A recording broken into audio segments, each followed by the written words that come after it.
What's the occasion?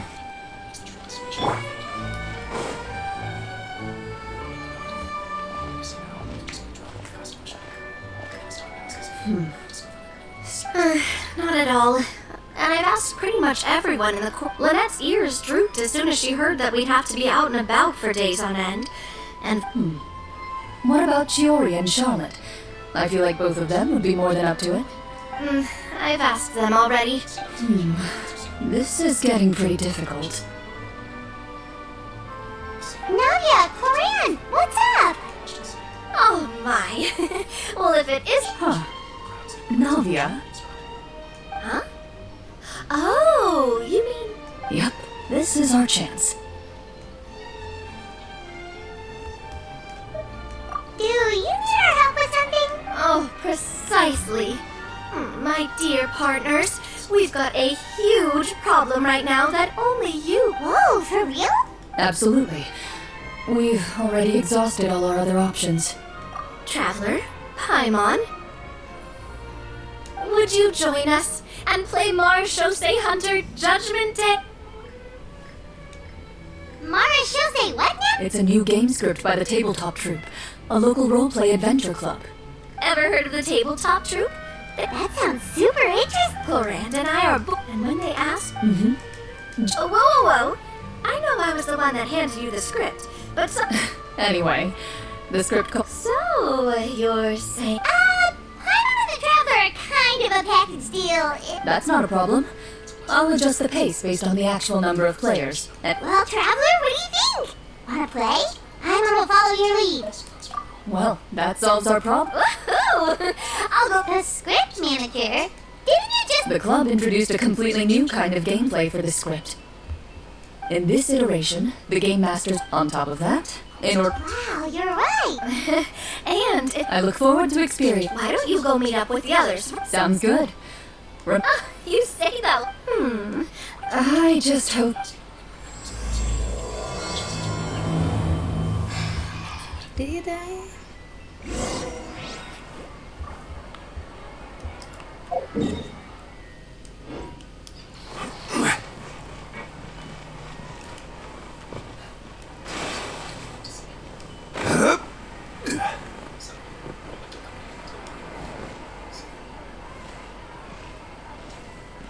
Being skilled at something doesn't make it hard.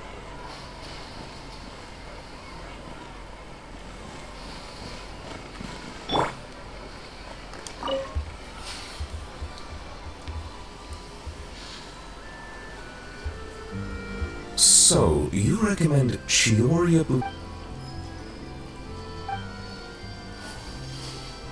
In that case, I shall place an order. Greetings, traveler.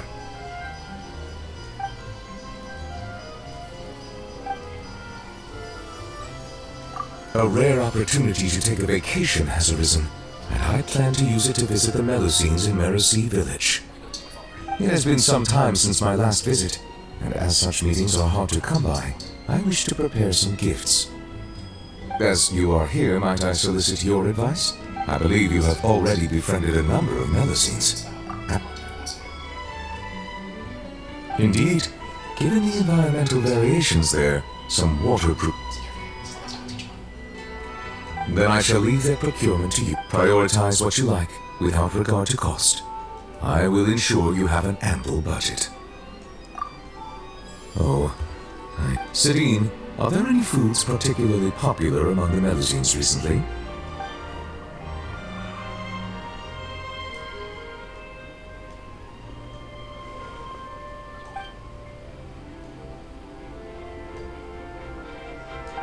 Oh. I understand. Everyone has different tastes. And in the interests of fairness and justice, it is decided every one of those ideas shall be adopted. Thank you both for your suggestions. Once the purchases have been made, I will have... Sidine, I believe your delivery address is still the Palais Momonier. Of course. As I said, opportunities like this are hard to come by. And you are a Melusine too, are...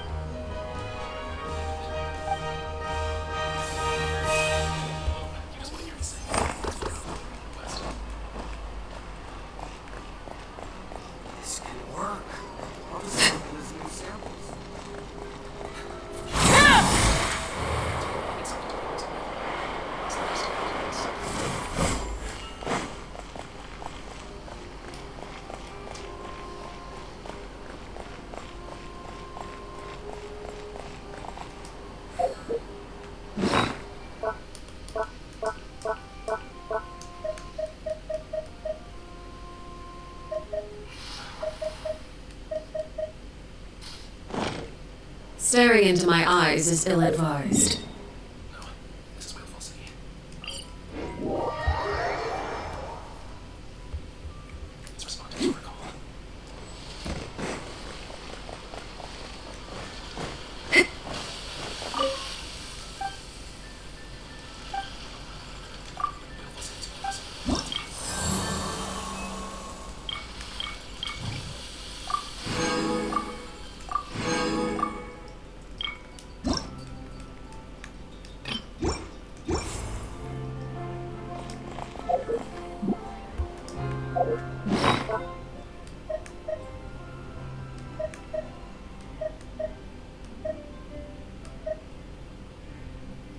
Why don't make some hydro?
Wah,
Sorry to keep you waiting.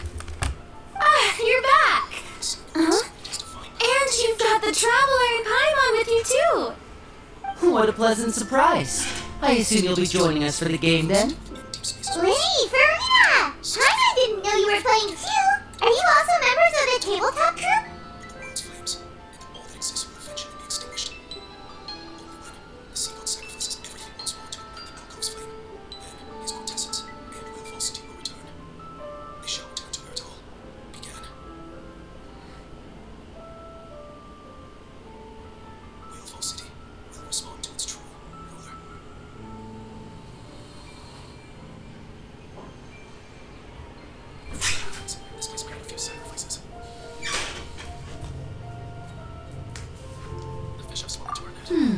I'm more of a casual member if anything. I haven't taken part in many formal club activities. Lynette Fremine and I play something similar at the Hotel Booth Tété sometimes, but I'm usually the GM.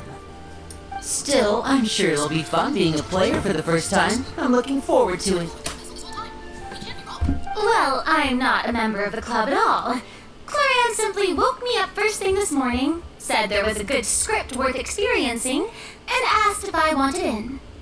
If you're interested, I can give you a referral. That should give you a 40% discount on membership fees. I think I'll wait to see how this experience plays out first, especially when it comes to the quality of the script. If it's sufficiently fun, then I'll join. Do you participate in a lot of tabletop group activities, Clorinde? You could say that. She's actually one of the few senior game masters of the troupe. Ah, right. I knew about that even when she was still my subordinate. It's nothing. Really, just a small hobby of mine. Wow. I'm so used to seeing you be all upstanding and intimidating as a champion duelist. It's kind of hard to imagine you role-playing with a bunch of friends.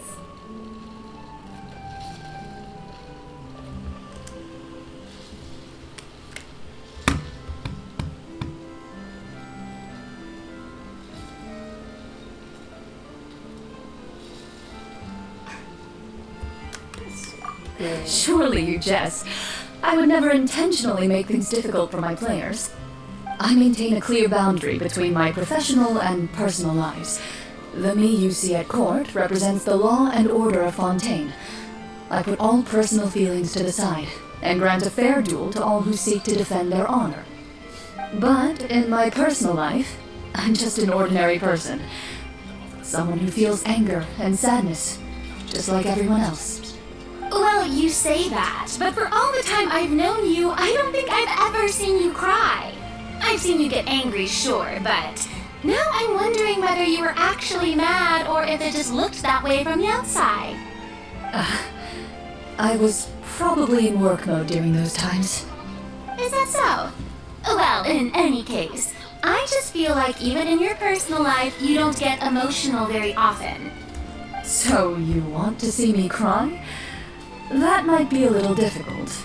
A show of anger, though, that might be something I could accomplish.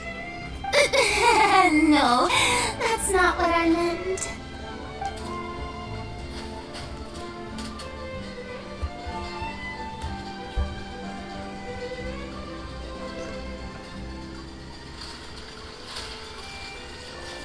Ah, I'm back!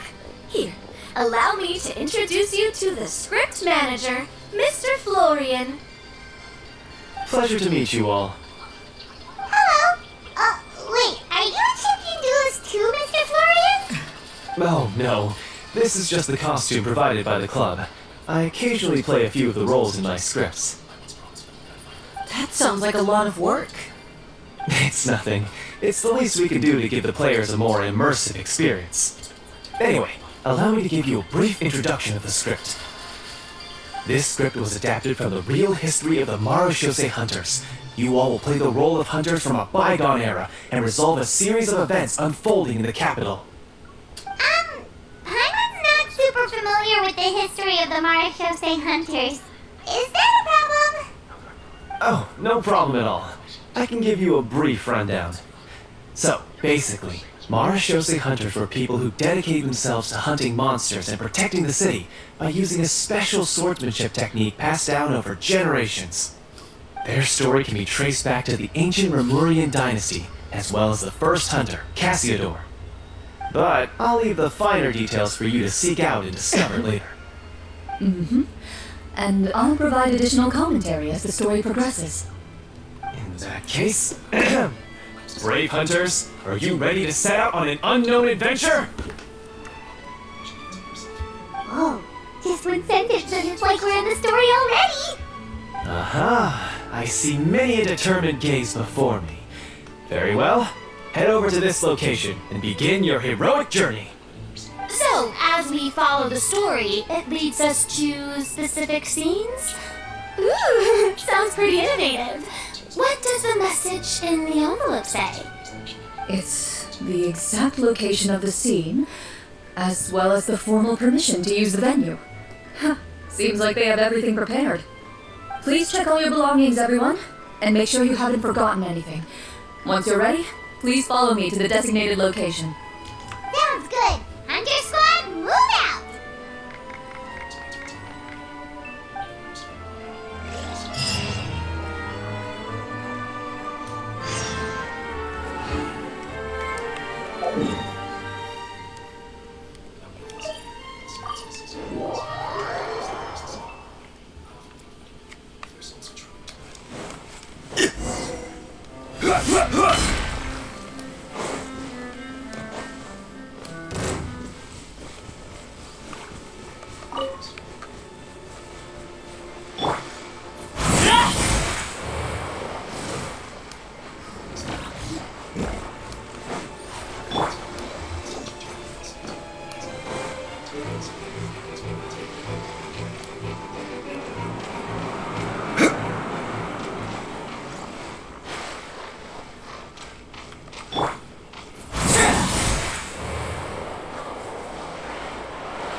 have thought of everything. Even the phaetometer is here and ready to go for us. The phaetometer? What's that? It's a card that's used to determine action success or failure. We'll need to use it when we try to use certain skills. And what about all the dessert and tea? Is that for us as well? That's what the message said. Oh, really? That's so nice. It feels just like a tea party with friends. Those snacks have Paimon's name written all over them. I think you might be more of a snack hunter than a Marashose hunter, Paimon.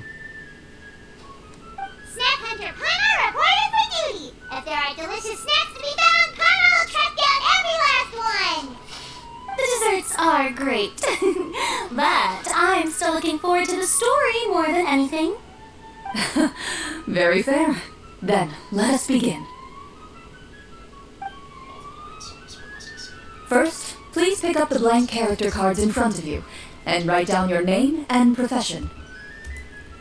You can find an abbreviated version of the rules printed on the back of your character card. If you have any questions, feel free to ask me. In this story, everyone is a Marashose hunter. To reflect this, the club has prepared a small badge for everyone. Ooh, nice. As hunters, you have proficiency in swordsmanship and fighting by default, so there's no need to allocate any additional skill points to those areas. Swordsmanship? So there's a fighting part to all this? Paimon's not sure she can do all that on her own. Maybe Paimon can just stick with you? Why don't you share a character card then? The traveler will be the Marashose hunter, and you can be her little floating assistant. Kinda like in real life. So, for the name, do I fill it out with the name of my character? Yep, it can be any name you like. You can use your real name too if you want.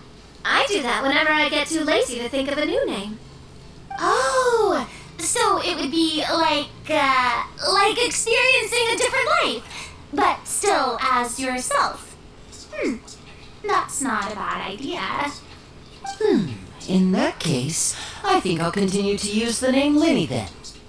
Next up is the skill sheet.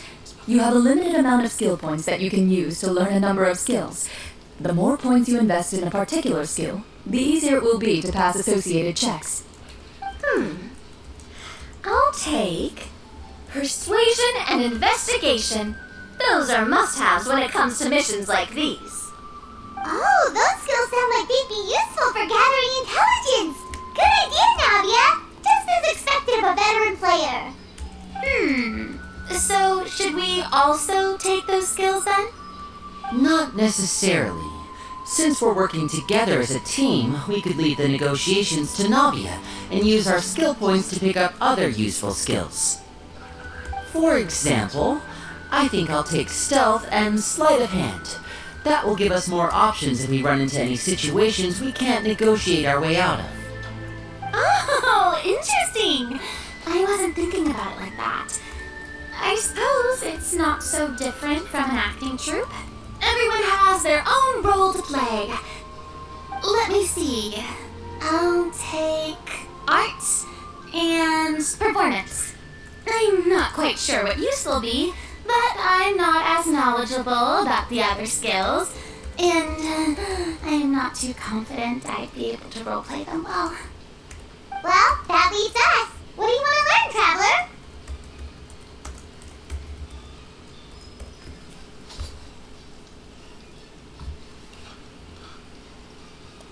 Ho-ha! Gotta say, this suits you really well. Nothing boosts morale like good food.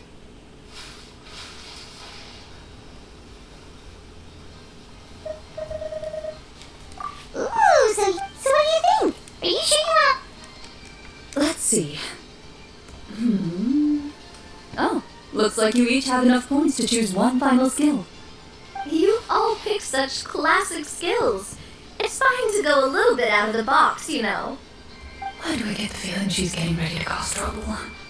For example, this one here. Summon. Doesn't it sound super mysterious and cool? Oh, I saw that one just now as well. The description says, this can be used under certain circumstances to summon characters or creatures that fit the script's world-building rules. The script's world-building rules, huh? But how are we supposed to know what a Marashose hunter can summon? Oh, that's not for us to worry about, my friend. Just learn the skills that interest you, and the GM will take care of the rest. Alright, you've convinced Paimon. Let's learn summon then. Paimon can't wait to see what kind of thing shows up. Well, now that everyone's more or less finished creating their characters, we can begin. Since 2 of our players are doing this for the first time, though, let me ask. Would you like to play on easy mode or authentic mode? What's the difference between the two? Well, in role-playing games, the story sometimes changes based on the decisions of the players and the results of the fatometer. For example, if you fail a check, that means you cannot use the target skill in that scenario. A critical failure may even result in further negative consequences. If you choose to play in authentic mode, every time you elect to use a skill, you'll need to use the fatometer to see whether you succeed or fail, and face any consequences that may follow. If you choose easy mode instead, every check will be successful by default, and you won't have to worry about luck playing a factor. Fuck you. Seriously?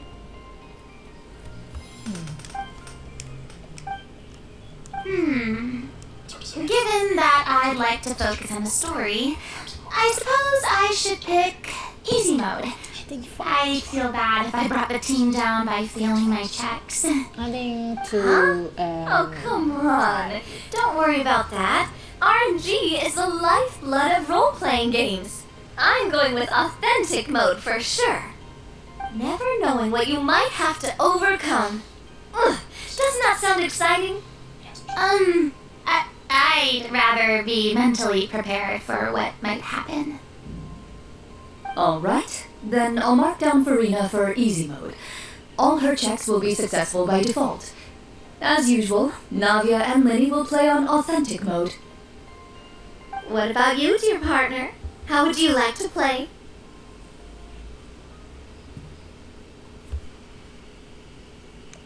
Are you sure? No need to worry about the pesky fatometer. Pretty good choice if you just want to relax and play the game. Honestly, I don't think Clorinde would make things too difficult for us no matter what the fatometer says. Isn't that right, Clorinde? No promises. That wasn't super reassuring. Well, anyway, enough talk. Let's get started. I want to experience at least a good chunk of the story today. Speaking of the story, why is the beginning scene on a beach? Well, that's because... a long time ago, back when human civilization was still in its infancy, powerful demons and evil sorcerers ruled over the land. They created a host of monsters and sent them to slaughter all humans in existence. Soon, a group of human rebels banded together.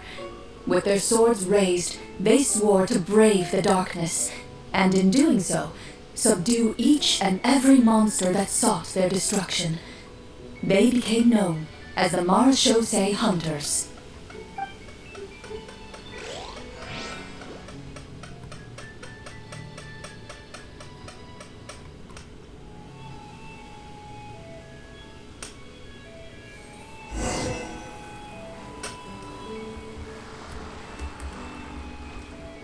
Sometime later, as a member of the Marashose Hunters, you receive a commission. Following the address provided on the message, you take a boat and arrive at this strange city. As you inhale, you can taste the slightly salty air of the docks as you begin to survey your surroundings. There aren't many people in the vicinity, but you do take note of a few others who, like you, seem to be sizing up this place. Your eyes meet, and you realize these people are fellow Marashose hunters, likely led to this location after receiving the same commission as you. You're all Marshose hunters too, right? Allow me to introduce myself. The name's Navia, monster hunter by trade and helpful neighborhood businesswoman on the side. What say you to traveling together? We can help each other out on the road. Okay, count me in. My name is Linny.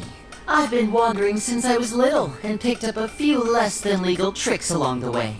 I was adopted by a Marashose hunter and later chose to follow in his footsteps.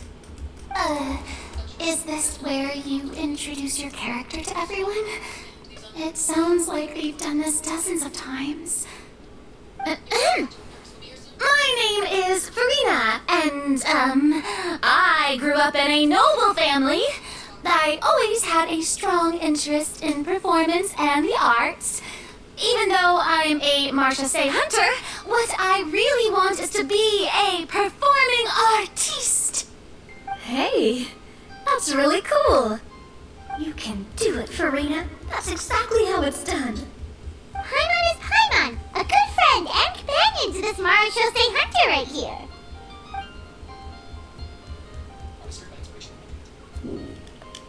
I've been studying medicine ever since I was a child. I want to do my part to eradicate these monsters and use what I've learned to heal others. Oh, welcome, welcome. When we face the monsters, I'll make sure to charge in front to give everyone some cover. You can take care of the healing at the back. You open your envelopes at the same time. The message reads, "To the honorable and trustworthy Marashose hunters, our kingdom is currently facing a grave crisis.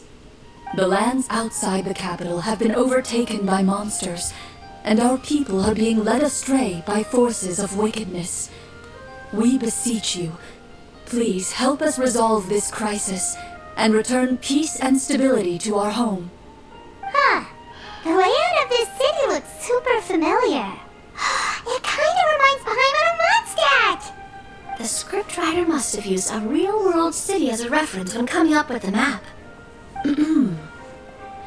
As experienced hunters, the layout of the city reminds you of places once traveled. You recall the sight of tree-lined streets and the gentle tranquility of days gone by.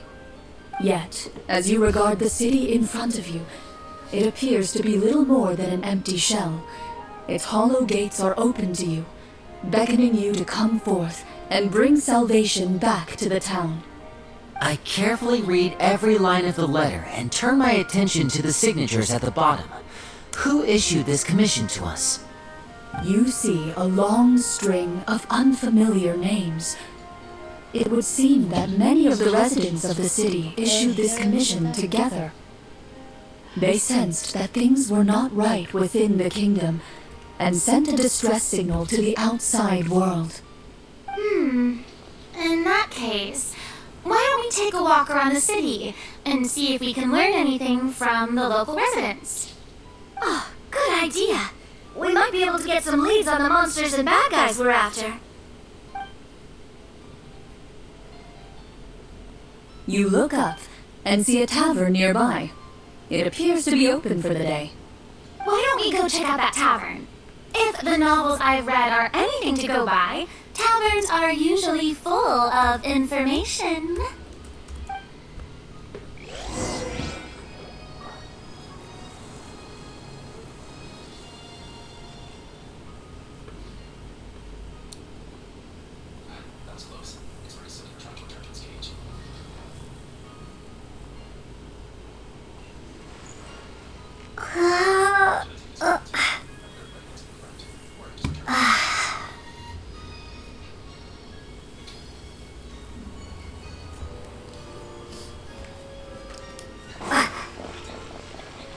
As you approach the tavern, you find a plainly dressed woman standing nearby.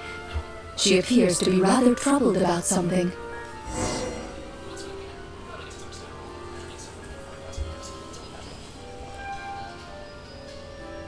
Greetings, friend. Lovely weather we're having today, don't you think? Oh, hello. I suppose you're right. The weather today is quite lovely. If only those monsters out there would stop causing trouble. It seems like every character included in the script has a certain amount of useful information to offer. If we keep asking questions, we might be able to get some good leads. Oh, come now, don't be sad. Life is all about optimism. Oh, that reminds me. What did you have for breakfast this morning? Huh? I don't think that's the kind of question we're supposed to ask. Nothing turns a frown upside down like good food. How about some macarons? I could make you some. You didn't even take cooking as one of your skill proficiencies. That's not necessary, miss. Excuse me for saying this, but you don't really look like a chef. Besides, I'm not really a fan of sweets. So you're someone who barely smiles and doesn't like sweets. You're really starting to remind me of this one friend of mine. Hey! Did she just... me? Clorinde must have broke character for a second. This isn't getting us anywhere. Traveler, maybe you can think of something.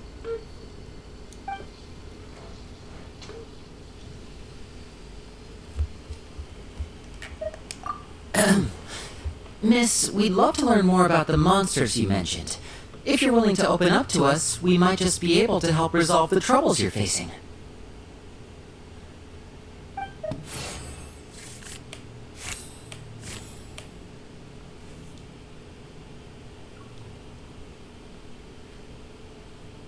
Excuse me. You weren't even the one that learned persuasion. My troubles, you say? I'm not sure they're so easily resolved, but I suppose it wouldn't hurt to share them with you. A horde of monsters suddenly appeared near the capital recently, so all the guards were dispatched to fight them.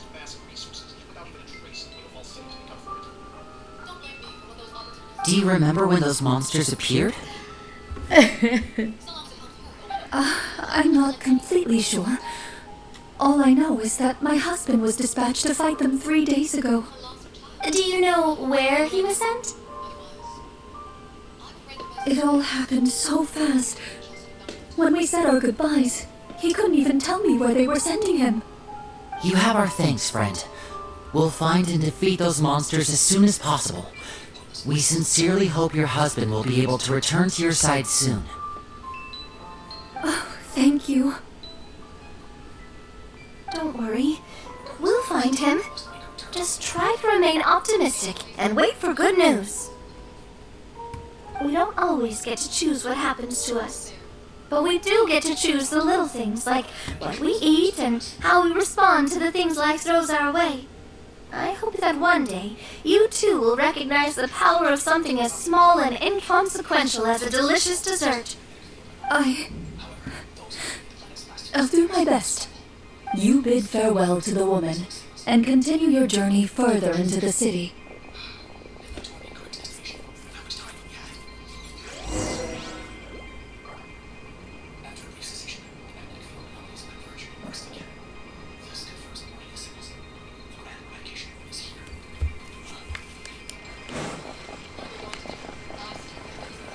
As you venture further into the city, the streets appear largely empty. An elderly woman walks past. You see her shake her head as she puts away her wrinkled wallet. A nearby merchant folds his arms and gives you a disdainful look. You get the impression that he's someone who has long gotten used to the sight before him.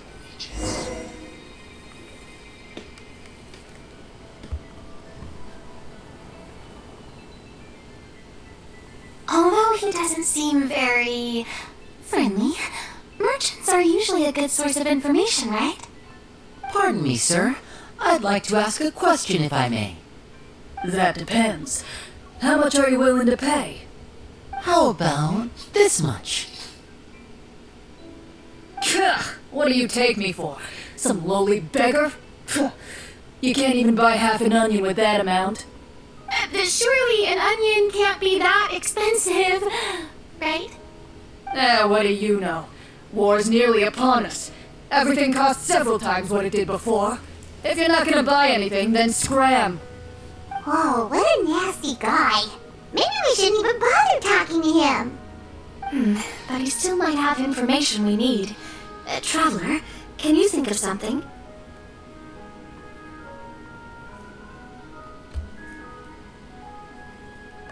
Sir, we came to this city to solve the very problem you seem to be referring to. The war you mentioned, would it happen to be against the monsters outside the city? If you happen to be well informed and know a thing or two about what's going on, we'd appreciate it if you could share that information with us. After all, the sooner this problem gets resolved, the easier it will be for you to do your business.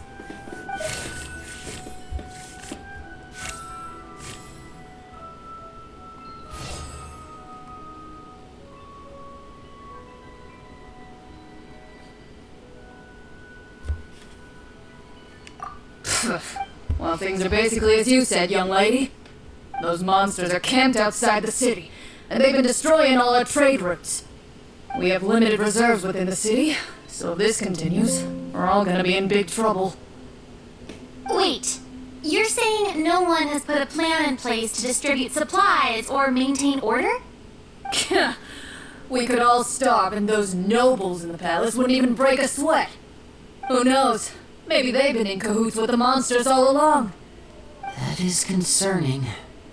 Alright. That's all the information you need, right? Off with you now. I've still got business to do. You know, if you smiled a little more, you'd definitely get more business. And I bet that would make your life just a little bit sweeter.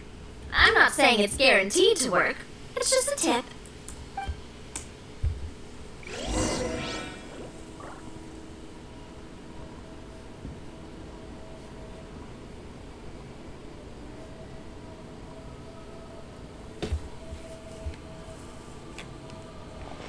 Should we try to go somewhere with more people? Oh, how about the city square? Follow me.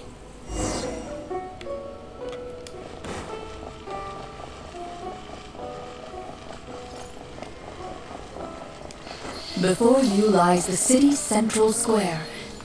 You see a man with a slightly anxious look on his face, pacing back and forth, his head hanging low.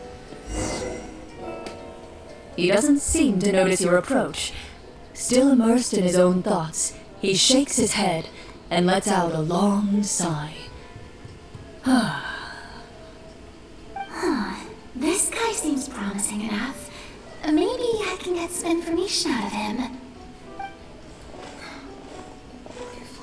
Hello, sir. Is there anything I can do to help you?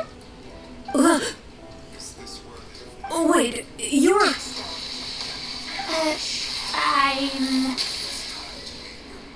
Oh, dear goodness! You're a Marechaussee hunter! You recognize us? Are you one of the people who wrote the commission letter? Yes! Oh, I didn't expect you to actually come! Oh, what great news! The city is saved! What happened here? Alas, we once lived comfortable, carefree lives. This city used to be free of monsters. The first Marechaussee hunter, Kasih, the Golden Hunter, he was the one who drove them back. However, monsters have once again surrounded the city. Perhaps the seal that kept them at bay has lost its power. Or perhaps an evil sorcerer has been meddling in our affairs. All I know for sure is that their return has stripped this city of any chance at peace. Are there not enough soldiers to drive them out? It's not a question of numbers. The guards simply have no idea how to deal with them. Most people my age have never even seen one of the monsters, much less been trained to fight against them. What's worse, many of us don't even know the history of the Marechaussee hunters anymore. When I was a child, though, my grandfather would tell me stories about how the Marechaussee hunters drove back the monsters. So, on the off chance that something might come of it, I decided to reach out to you. To be perfectly honest, I was starting to think all those stories were just tall tales. But now that I've seen you in person, I finally know that it was true! Well, you can rest easy, friend. The righteous and formidable Marechaussee hunters are on the case. The man is touched by your determination and resolve. His eyes begin to well with tears of relief. Still, if we are going to hunt the monsters, we need to know where to find them. Can you give us any leads? All I know is that the area outside the city is dangerous. I'm afraid I can't point you toward a specific location. Oh, although, if you leave the capital through the main gate and follow the road, you should run into a group of guards. They might know more about where to find the monsters. I see. We'll go look for them then. All right, be careful. Oh, and one last thing. The monsters outside the city are just part of the problem. There are evil sorcerers inside the city as well, so be on your guard. They're actively working with the monsters, and have corrupted the court ministers with malicious magic. They're the reason why, even inside the city, everything has been a giant mess. Even one of our kindest ministers has turned into a boorish and unreasonable figure, interested in nothing but enacting laws that exploit the people. Who knows how much longer we'll be able to go on like this. Talk about being stuck between a rock and a hard place. I feel bad for him. Maybe we should try to cheer him up?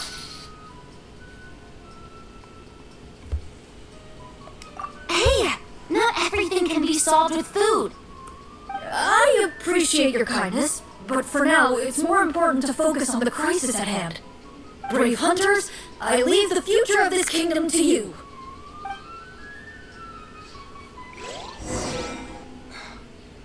Ready for a feast.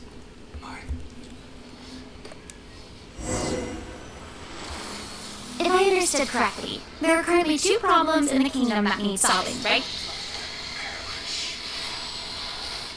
Exactly. We need to defeat the monsters outside the city and take down the evil sorcerer stirring up trouble from within. But which problem should we tackle first? Well, this seems like a good moment for a break. Take some time and discuss what you want to do. Let me know when you've made your decision. I really didn't expect the people in the city to keep us at arm's length like that. I totally thought the hunters would be treated like heroes. Well, Clorinde said the script took cues from the real history of Fontaine, right? Maybe the real-life Marechaussee hunters were also treated like that. I wouldn't say it's a perfect representation of history, but there are definitely some similarities. Would you like to hear more about it? Sure. As long as it doesn't spoil anything in the script. You brought up bits and pieces of the hunter's history before, but it was all in passing. Hannah wants to know too! The hunters were super powerful, right? Were they all from a special line of supernatural beings or something? Kinda like the yokai in Inazuma? No. All Marechaussee hunters were ordinary mortal fighters. The only thing that set them apart were the special sword techniques passed down over the centuries. Huh? So you mean anyone could become a Marechaussee hunter? In theory, yes. All you would need to do is survive the rigorous training and master the swordsmanship techniques required to fight the monsters. Still, most people dropped out at the early stages, and others called it quits the minute they saw a monster in person. To become a hunter, you must be strong in both body and mind. What kind of monsters did the hunters fight exactly? Oh, and the evil sorcerer the script mentions. Did they exist in real life too? The land of Fontaine once played host to an ancient dynasty known as Remuria. After that dynasty fell, monsters began to appear, intent on obstructing humans from establishing a new social order. One of the ancient sorcerers of Remuria used his power to assemble a formidable army of golems. He sought to use that force to establish himself as king. Now wait a second. Don't tell me that guy was the inspiration for the evil sorcerer in the script. We still haven't found any in-game information on him yet. So, why don't you talk about someone else for now? Well, I wasn't planning on going into anything you might be able to find out in the game. But if you want me to talk about something else, then... how about Casiodor, the Golden Hunter? Or Egeria, the ex-Hydro Archon? Wait, but those people are all from a super long time ago. Where did you learn all this, Clorinde? From my master. Huh. Your master? You mean Miss Petronia? Is someone you know? Absolutely. Miss Petronia and my father were good friends. Back in the day, she would often bring Clorinde over to play, but then... Let's not get off topic. Anyway, back to what I was saying. Responding to Egeria's call, a number of warriors followed Casiodor into battle against the monsters. This group of warriors, under Casiodor's leadership, became known as the Marechaussee Hunters. Yet, as Fontaine entered an era of peace, their work gradually became obsolete. The Marechaussee Phantom, originally an association made up of hunters, eventually came to be predominantly comprised of Melusines. Ah, I see. That explains why most of the people in the script have forgotten the hunters or think of them as nothing more than a legend. Is that really a bad thing, though? It can get tough always being the one shouldering everyone's expectations. Depends on who you ask, I suppose. If the name of the organization no longer commands respect, investigative work is bound to suffer. Speaking of investigations, which problem should we tackle first? Monsters or evil sorcerer? I vote monsters. That's the main duty of the hunters, right? We can come back to the sorcerer later. Well said, Miss Farina. Plus, if the sorcerers really are the masterminds behind this whole thing, defeating the monsters could give us some clues on their intentions as well. What about you, partner? What do you think?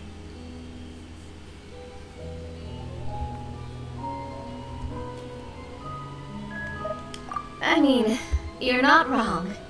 But those characters are usually the ones pulling the strings behind the scenes. More often than not, they're very formidable opponents. Going after them now might be jumping the gun a little bit. We don't want a total party kill on the first day, right? With Clorinde as the GM, I wouldn't rule out the possibility.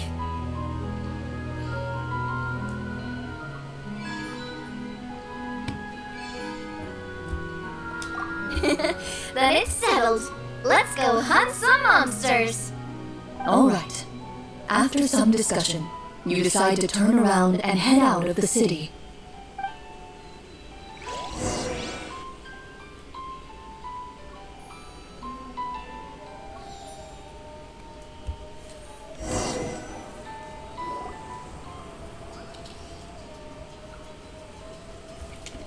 Let's take a look around, like the guy said. You there, outsiders, halt! Who's there? An armored man approaches you. He has a tall, muscular build and a determined expression in his eyes. Just one look, and you can tell he's fought in his fair share of battles. Although he's trying his best to conceal his current state, his uneven gait and the sweat dripping down his forehead make it obvious that he's been wounded and is in serious pain. I'm the captain of the guard. I saw you sneaking around the city earlier, so I'll only ask this once. State your purpose, or it's off to the dungeons for the lot of you. Wow, it's been a while since someone's been this suspicious of us. I said talk, not whisper between yourselves.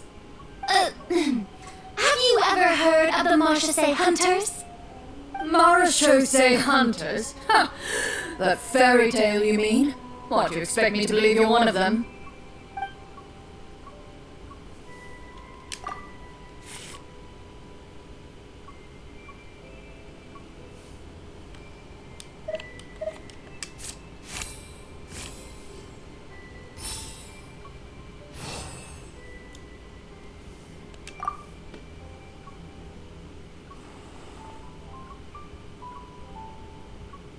Using your knowledge of medicine, you're able to deduce that the injury on his calf was a monster's doing, and the wound has already begun to fester. As you check him over, he looks at you with suspicion and retracts his injured leg further back. I'm a doctor by trade. Please let me redress your wound. You don't have to suffer like this. The man appears somewhat disgruntled at having been exposed, but soon relents and raises his leg for you to take a better look. He allows you to apply a poultice of specialized medicine to the wound, and it appears to bring him much relief. The tension in his brow eases. All right. Guess you lot might actually be real Marachose hunters after all. In any case, you've successfully treated my wound. So, what do you want to know? Do you know where we can find the monsters? Or the other guards who are fighting them? He informs you of the various locations where monsters have appeared. He looks in that general direction with a pained gaze, as if a thin, invisible thread is pulling on his wound. Some of our new recruits have never even dealt with a petty thief, and now they're out there fighting monsters. If it weren't for this cursed leg. Oh, please, sir. Don't get too worked up. You need to focus on your recovery. Just leave the monsters to us. We're Marachose hunters after all. Hearing you say that, a glimmer of hope flashes in his eyes. But it disappears almost as quickly as it came. Those monsters aren't easy to deal with. But if you insist on going, I won't stop you either. I just hope all the guards will be able to come back to their families alive. I wish you the best of luck.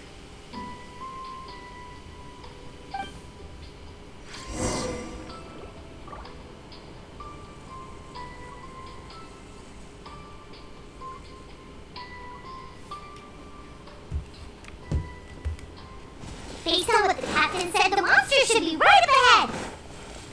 Let's go. Hopefully we're not too late.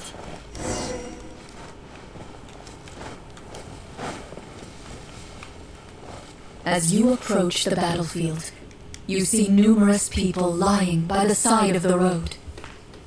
They appear to be dressed like guards. Their faces are filled with desperation and terror. Some are screaming and cursing in vain, as if still trying to banish the monstrosities they saw from their minds.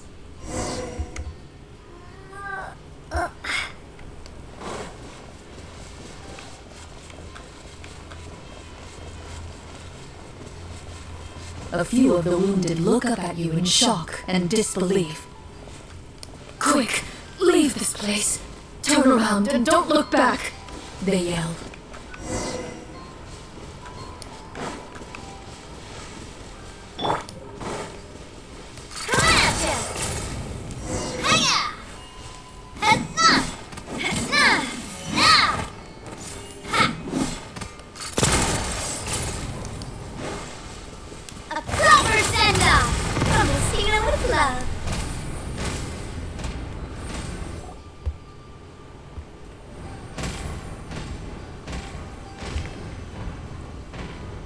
This is the place he mentioned, right?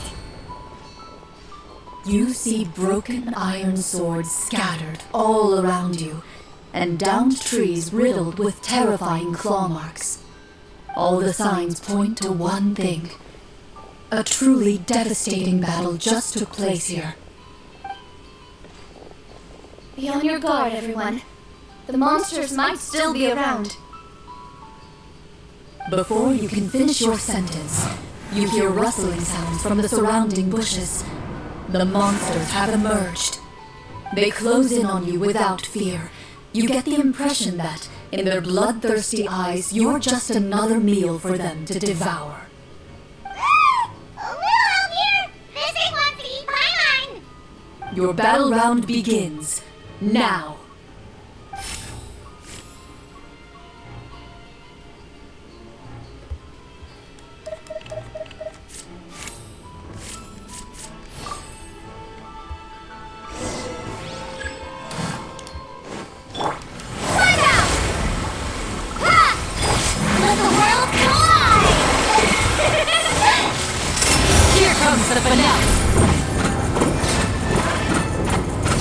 The next battle round begins now.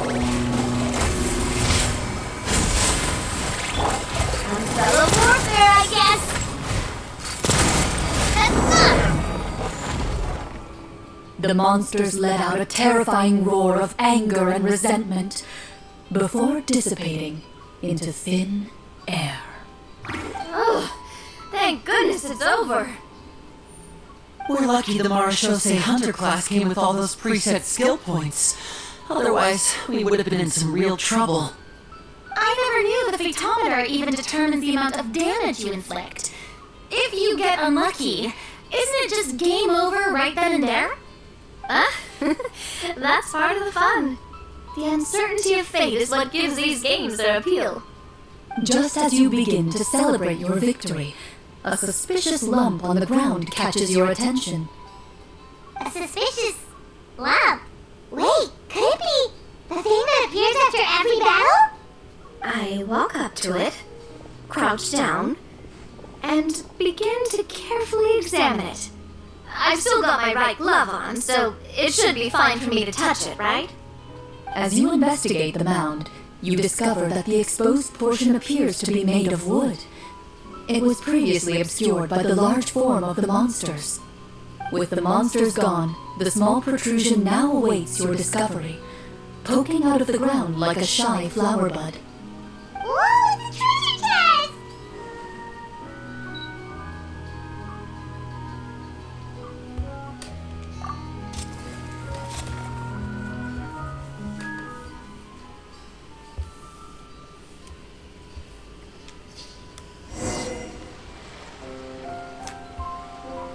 With everyone's help, you successfully excavate the wood even without Makes sense! We were...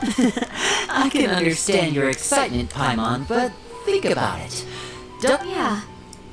Think about all the people suffering in the capital. Or all those guards who got hurt fighting the monsters. Wouldn't it be better if we gave the treasure to them? Wait, is that how it works? Paimon thought since we were the ones to dig it up, we could just take it for ourselves. Well, let's put it this way. Any decision you make during a role-playing game can impact the future course of the story. But would the people really believe us? It's hard enough for us to prove we're Marashose hunters. What if they think we procured the treasure illegally? They might get even more suspicious of us. That's definitely something we should consider. Maybe we can come up with an explanation in advance. Well, if donating it could cause that much trouble, why don't we use it to buy some gear and fill up on good food? Then we'll be ready to fight even more bad guys. Looks like you're facing a difficult choice once again. Well, it's getting late. Why don't we call it a day for now? Wow, where did the time go? I'm not sure if it's because I'm having so much fun with you all or because the story is particularly enticing, but I feel like I could almost keep going. Here, here. Ooh, how about we play through the night? I'm not sure I'll have enough energy for that. Yeah, that won't work for me either. Lynette will give me an earful if I get home too late. I understand how you feel, Nadia, but we have to change venues for the next part of the story anyway. Huh? Another location? Mm-hmm. There's a special note for the GM at the end of this section that says to proceed to an indoor set for the next part of the script. Whoa! He really pulled out all the stops for this new script. Well, even if we end the game for the day, we can still stay a little longer and hear Clorinde finish her story, right? I want to hear more about the history of the hunters. Something tells me you just want to finish the free desserts before we break for the day. That's just a coincidence, okay? Besides, the Paimon not finishing free food feels even worse than having to buy your own. And anyway, Paimon really does want to hear more about Clorinde's master. Well...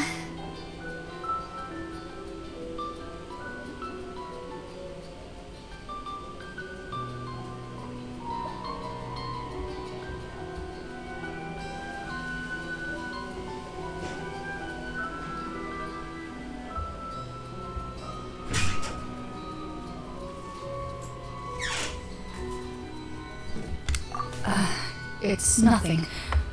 I appreciate the concern, but it's all in the past. It won't do any harm to share these things now.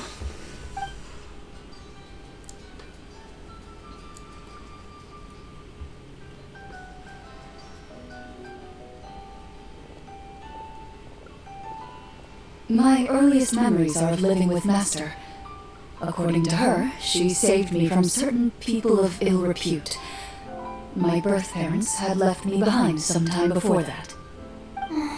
What a heavy beginning for a life story.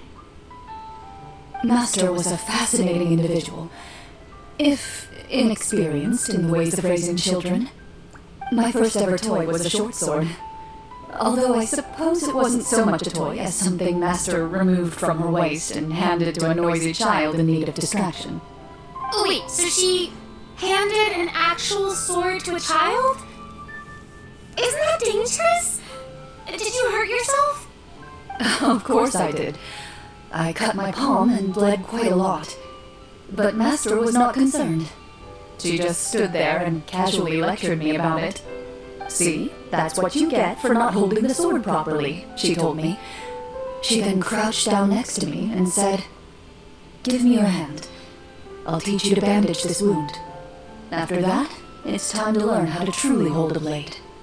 Excuse me for asking this, Clorinde, but how old were you exactly when all this happened? Probably around, 3, give or take. 3? Isn't that when most kids are still struggling to hold a fork? As I said, Master was rather inexperienced in the ways of raising children. She believed trial and error was the best way to teach a child what they're capable of. I'm not so sure this is a question of experience. I didn't see anything wrong with her ways at the time. And anyway, children don't get to choose how they're raised. Oh, she did bring me back a pet from Liyue once. It was a Geovishap hatchling. A Geovishap hatchling? For a pet? That seems even more dangerous. What she said was this: "Make sure to get along, you two. If you really can't agree on something, just settle it with a fight. Whoever loses is the real pet." And how old were you when this happened? 5. Well, did she win? No, I lost. So, you're saying you actually became the Geovishap's pet? Yes, but only for a week. By the end of that week, I defeated it in combat, and we've shared a cordial relationship ever since. That really doesn't sound like the kind of childhood someone should have. Later on, I gradually understood that Master most likely didn't know any other way to raise a child. She was a marechaussee hunter, but I never heard her bring up her own parents. Thanks to her, I learned how to navigate the forest by the age of 6, and could hunt monsters in the wild by myself the year after that. Even though the training she subjected me to was strict, she always made sure to take me traveling when she had the time. We met many of her friends during those days. That was also how I met Mr. Callis and his family. I still remember the first time we met. You were too scared to join our picnic and hid behind Miss Petronia the whole time. I still hadn't really met many children my age at that time, so I didn't know how to interact with others. After that, though, you started coming over a lot. You loved challenging people to shooting competitions, remember? I don't think many members of the Spina ever beat you in one of those. I had a lot of fun during those days. I enjoyed them too. Oh, do you remember that one time we went exploring around the Spina together? We overheard Papa call your master Fontaine's Protector of Justice. We tried to pretend like we never heard anything, but you nearly let it slip that one time.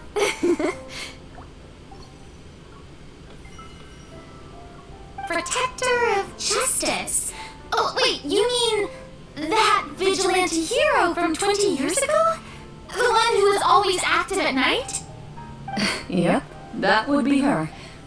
She often would put on a black cloak and go out at night. I never knew where she went or what she was doing. Until, like Navia said, we overheard the truth from Mr. Callis that night. 20 years ago, huh? I still remember the guards leaving all kinds of witness reports about her on Nervalette's desk. My apologies. Oh, there's no need to apologize. You had nothing to do with it. And anyway, everything she did was for a good cause. Although, calling herself the protector of order was a bit much. Especially when she deliberately operated outside the law. Huh? When did the protector of justice become the protector of order? Oh, she had a bunch of code names. I heard she would just come up with a name on the spot whenever she was asked. Later on, she probably got sick of answering those questions and decided to stick to just two. The protector of justice and the protector of order. That sounds like her, all right. I bet she forgot which of the two she'd used by the time she got back each night. Well, she certainly sounds like a fascinating individual. With her strong sense of justice, it's no surprise her student followed in her footsteps. It's true. I always wanted to become like her. Someone powerful, independent, and with a strong sense of conviction. But...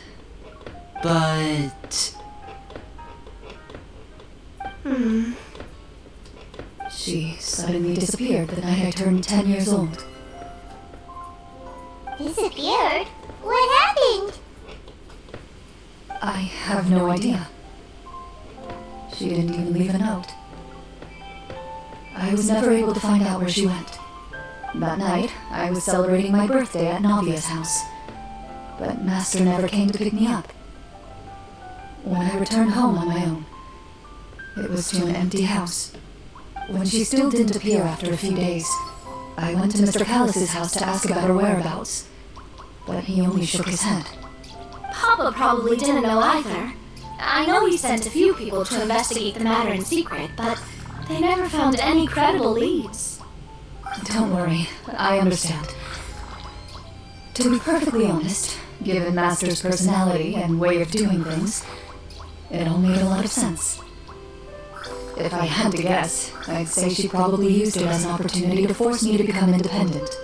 Just like how, when a litter of kittens reaches a certain age, the mother willingly leaves them behind. Were you upset, Clorinde?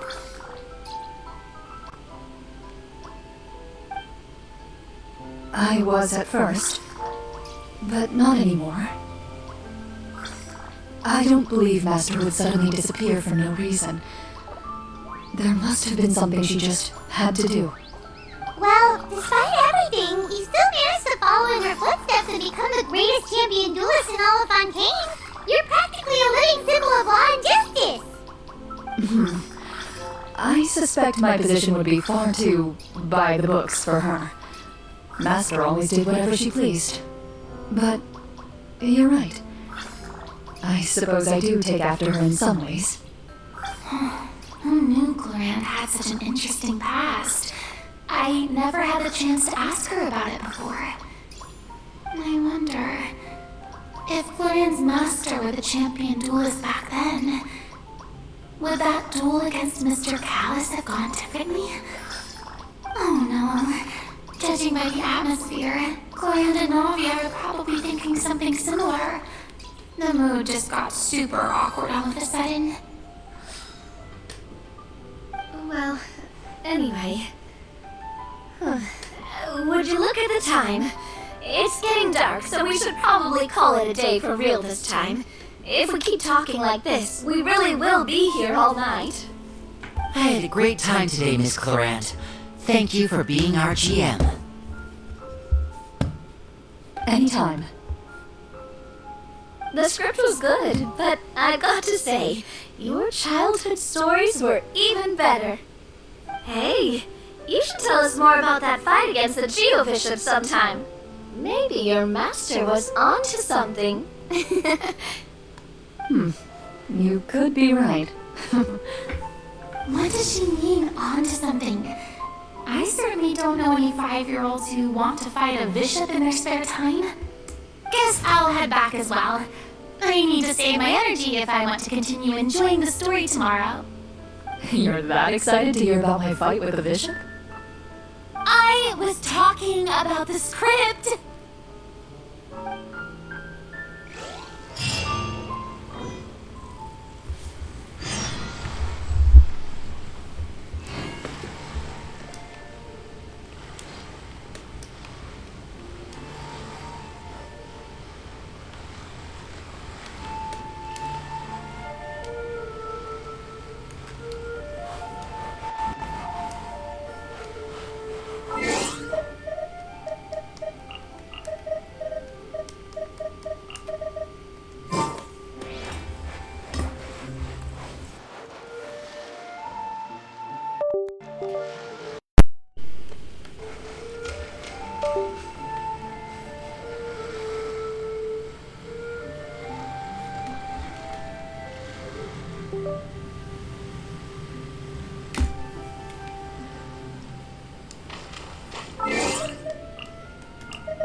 Let's go meet up with the group!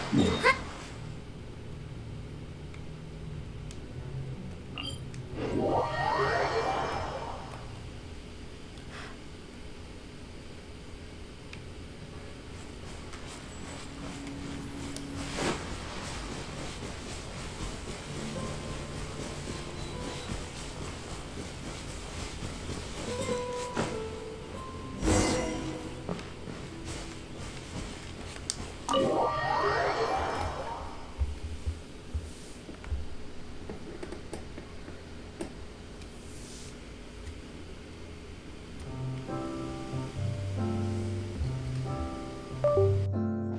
Looks like everyone's here.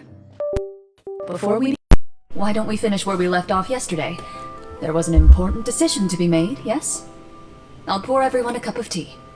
Is that really the most important part, though, Clorinde? Paimon's more concerned about our current surroundings.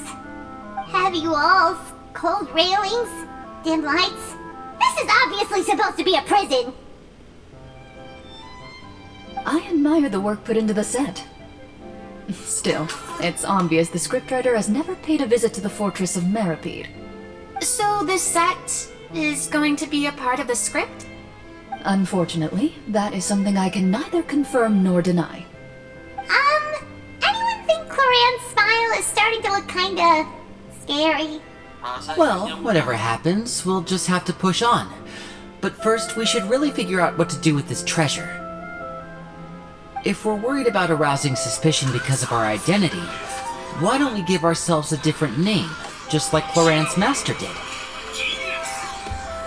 Yeah, it might be better to keep a low profile. Long as we're helping. Doesn't matter who we are or what we're called. Staring at me won't get you anywhere. Or did you want some more tea? Oh, Paimon's good. Thanks. Why aren't you saying anything, Navia? Wait, what's that next to you? Oh, this is the short sword Clorinde mentioned last night. I found it. Huh. I'm surprised you managed to track it down after all this time. Well, I made sure to take good care of it, considering the circumstances in which you gave it to me. Of course I had to keep it safe. Anyway, where were we? Oh, right. I was just thinking about all the potential ways for us to break out of prison. A tunnel, or try to bribe the guards. Wait, we haven't been thrown into prison yet, have we? Well, it's only a matter of time. It pays to be prepared. Just like how you should always have an umbrella on hand, even when it's sunny. Alright, Paimon's made up her mind. Let's just give the treasure away. Paimon may have wanted to keep it, but if it's going to land us in prison somehow, Paimon will be too upset to enjoy her snacks. So, you reached an agreement? Alright then, we can continue with the story.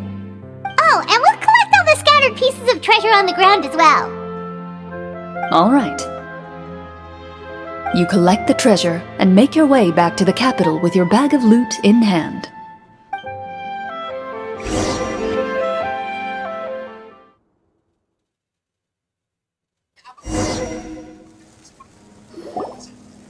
The city is still shrouded in a gloomy, oppressive atmosphere. In places where Thank you, the elderly woman's look of gratitude follows you. She's probably... Should we go find that man again at the square? He seemed like a pretty responsible guy. Oh, good idea. Just as you start to make...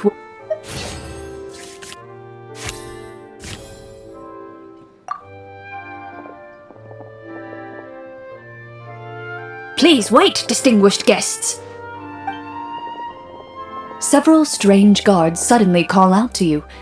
They run forward to meet you and proceed. Greetings, gentlemen. Surely you jest, my lady.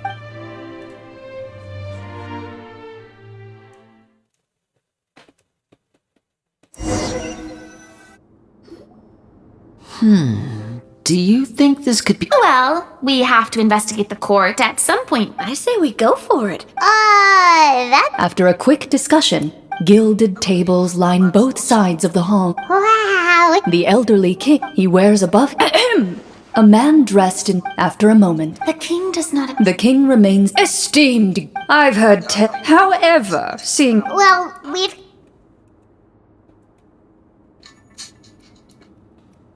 The golem's well... Your account does indeed match those of the survivors. Since you were the ones who defeated the monsters, that must mean you are also in possession of the treasure they stole?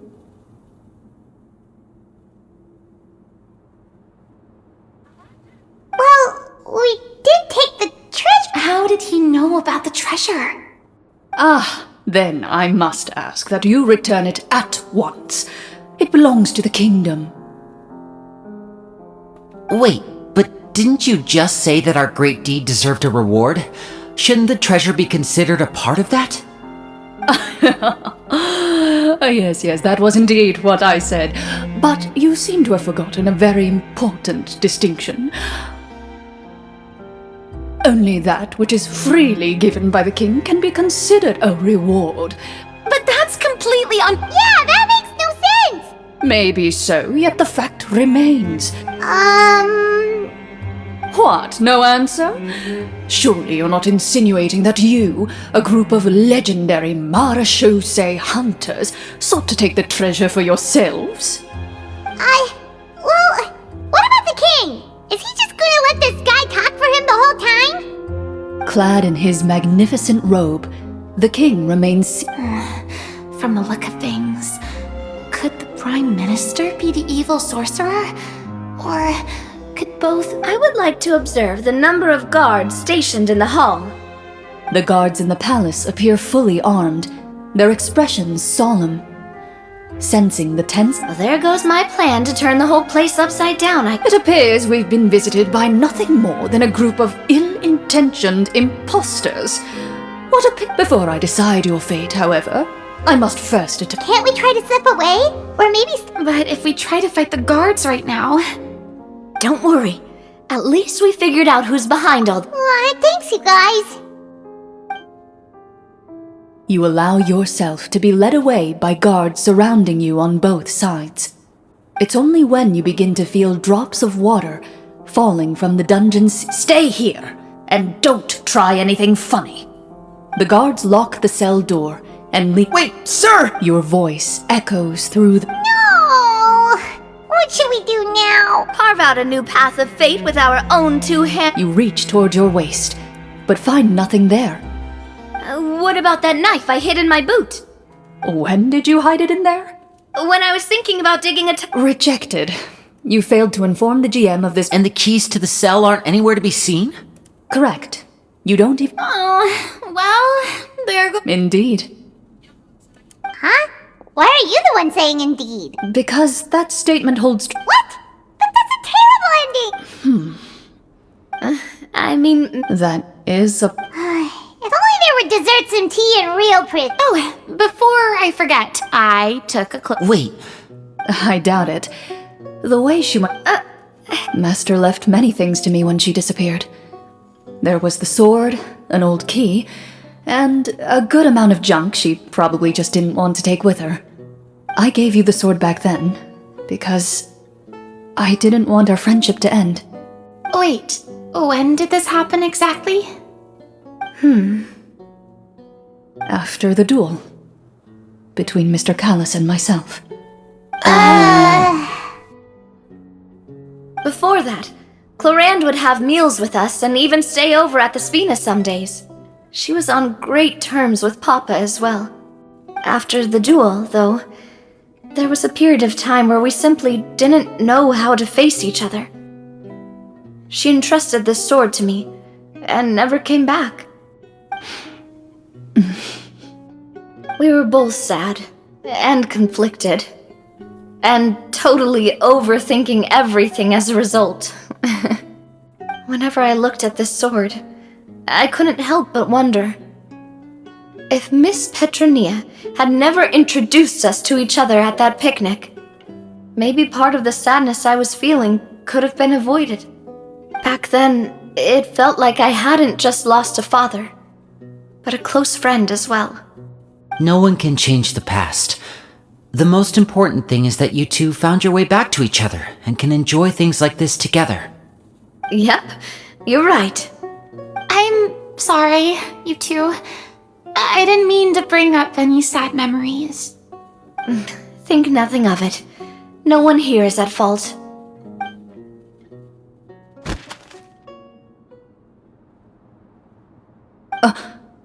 Huh?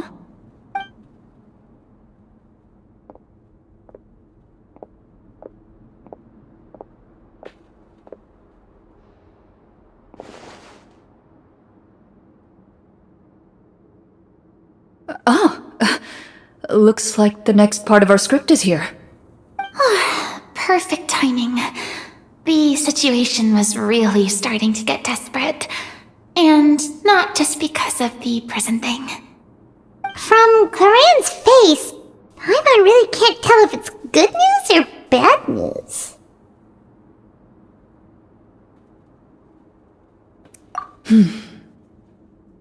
Water continues to drip from the ceiling. In this lightless dungeon, you lack a reliable way to tell how much time has passed. Eventually, you get used to the unpleasant odor of straw, mold, and rust, and find yourselves alternating between fits of drowsiness and despair. Suddenly, you hear footsteps outside the door. Heads up, everyone. Someone's coming. Gather close, everyone, and keep your voice down.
are you?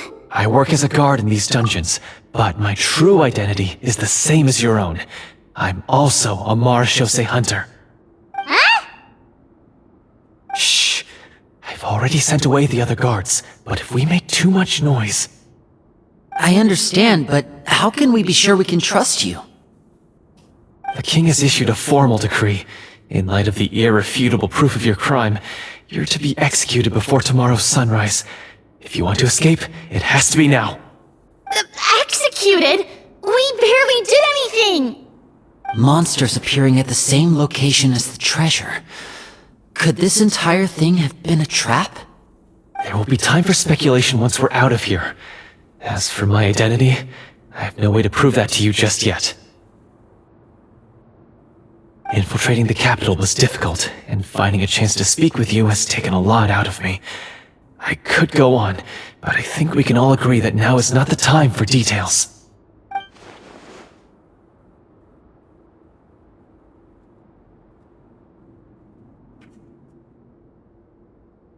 Have you seen our weapons anywhere, sir? Don't worry, I brought them with me. They're just behind the door. Still, these weapons alone won't be enough to defeat the true enemy behind the scenes. His faction is too powerful. The guards are all under his control, and he's even stationed a number of golems in various rooms throughout the palace. To defeat him, you must find a secret vault. It is said that within that vault, the marechaussee hunters of the past left behind a treasure with the power to defeat the sorcerer. You're not coming with us? No, I'll remain in the dungeons to deal with the guards. I'll try my best to distract them so they don't go after you. As long as my identity is not revealed, I'll be able to aid you when the final battle comes. In that case, please stay safe. Thank you for your concern. I will do my utmost. As for the location of the vault, here, this map should lead you there.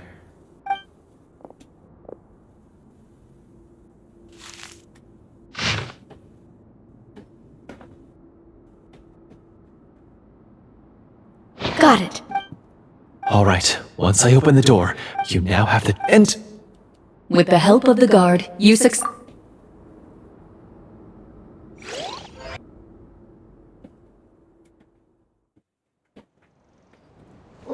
we didn't get to use our skills at all while we were in prison.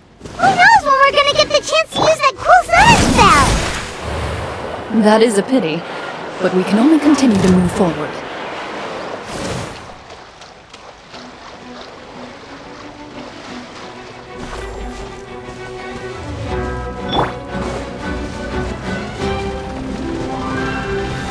Solidify! Time to say hello. Not too far now. Transfixed!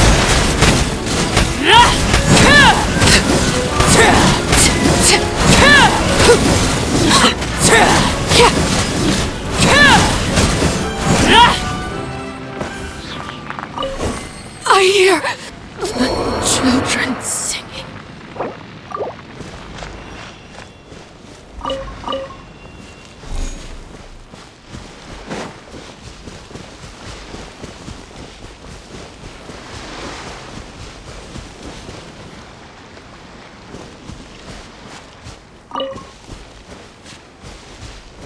How about we explore the area ahead of us later?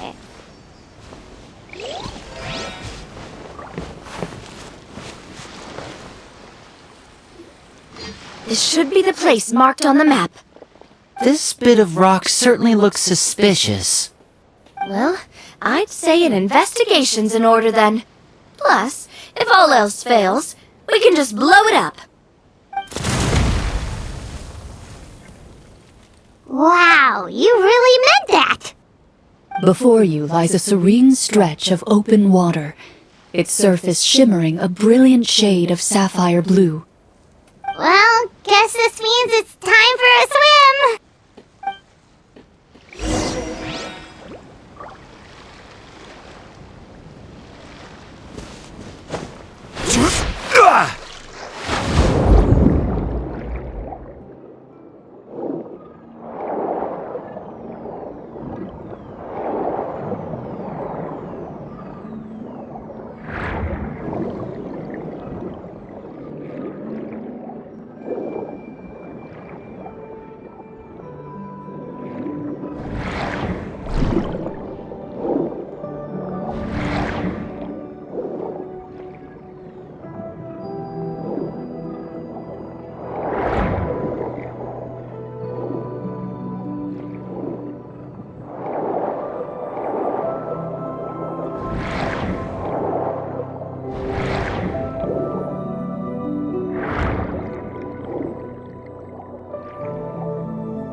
What's the matter? It's nothing. As you step into the cave, you find yourself in an eerily quiet space. Before you lies a narrow passageway that appears to trail off endlessly into the distance.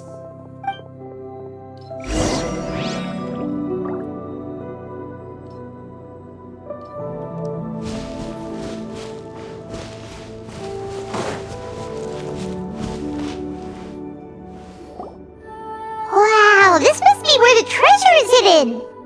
But this door is blocking our way in. It almost looks like it's been here for quite some time. I've got to hand it to the tabletop troupe. They really went all out with the props. What have we got down here? A kind of mechanism connected to the door? It looks like we might have to arrange it into a certain pattern. A pattern on a stone door. That's something Master mentioned before. Is something wrong, Clorinde? After a long, difficult journey, you finally arrive at the location indicated by your map. It appears to be an ancient site of some sort, where treasure likely awaits. Your surroundings are exceedingly quiet and serene, as if the secret that slumbers here has never once been disturbed. If you listen closely, you can almost convince yourself you can hear the sound of its calm, gentle breathing. That description makes Paimon feel kinda bad for disturbing this place.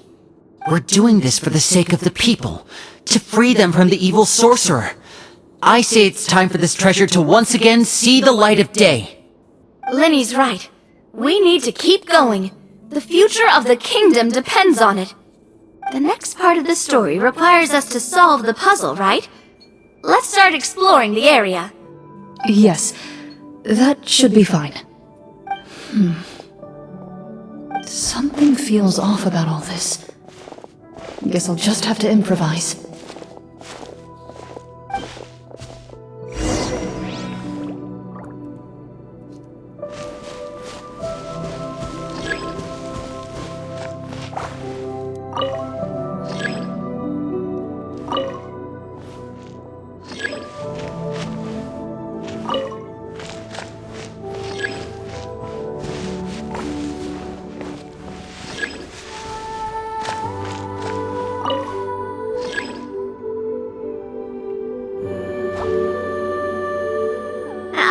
Something.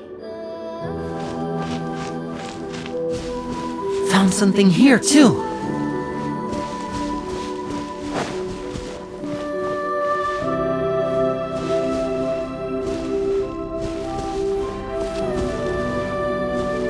Same here.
Something just appeared. Some kind of new mechanism, maybe? By solving the puzzles, You prove yourselves worthy of inheriting the secrets of the past. At the end of each puzzle, you're rewarded with... With? a key.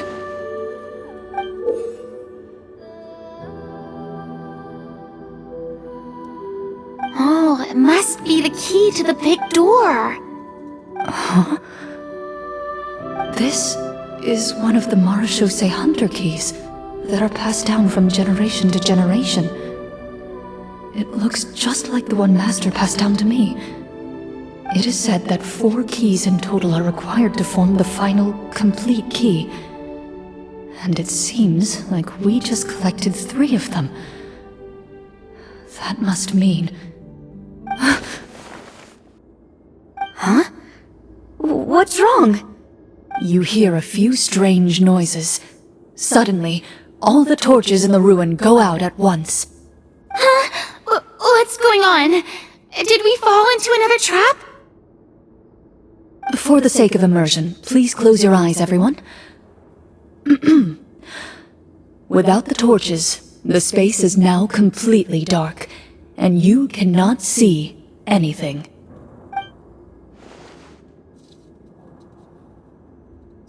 But Paimon can still see a little bit over here.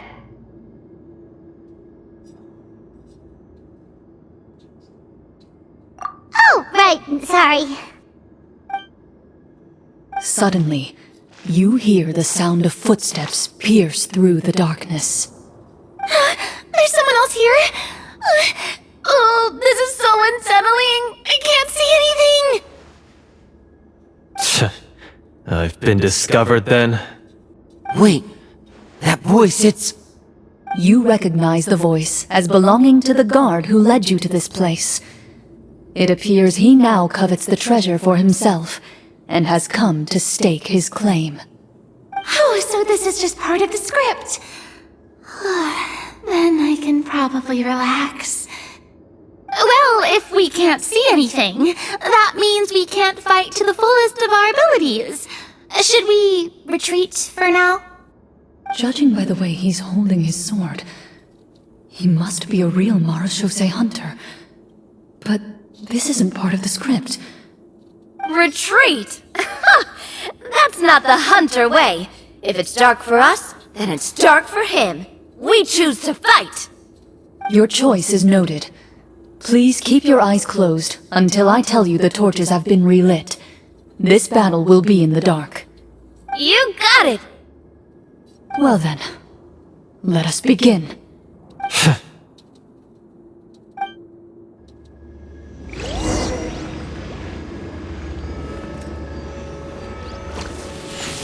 Hunt them down! I'd like to try to hit him with my sword. Your strike is successful. Is he still standing? Goodness, he sure has a lot of HP. Is it over? Can we open our eyes now? The enemy is strong and relentless, but the battle is nearing its end. The torches have not been relit. What about now? Final strike! Ha!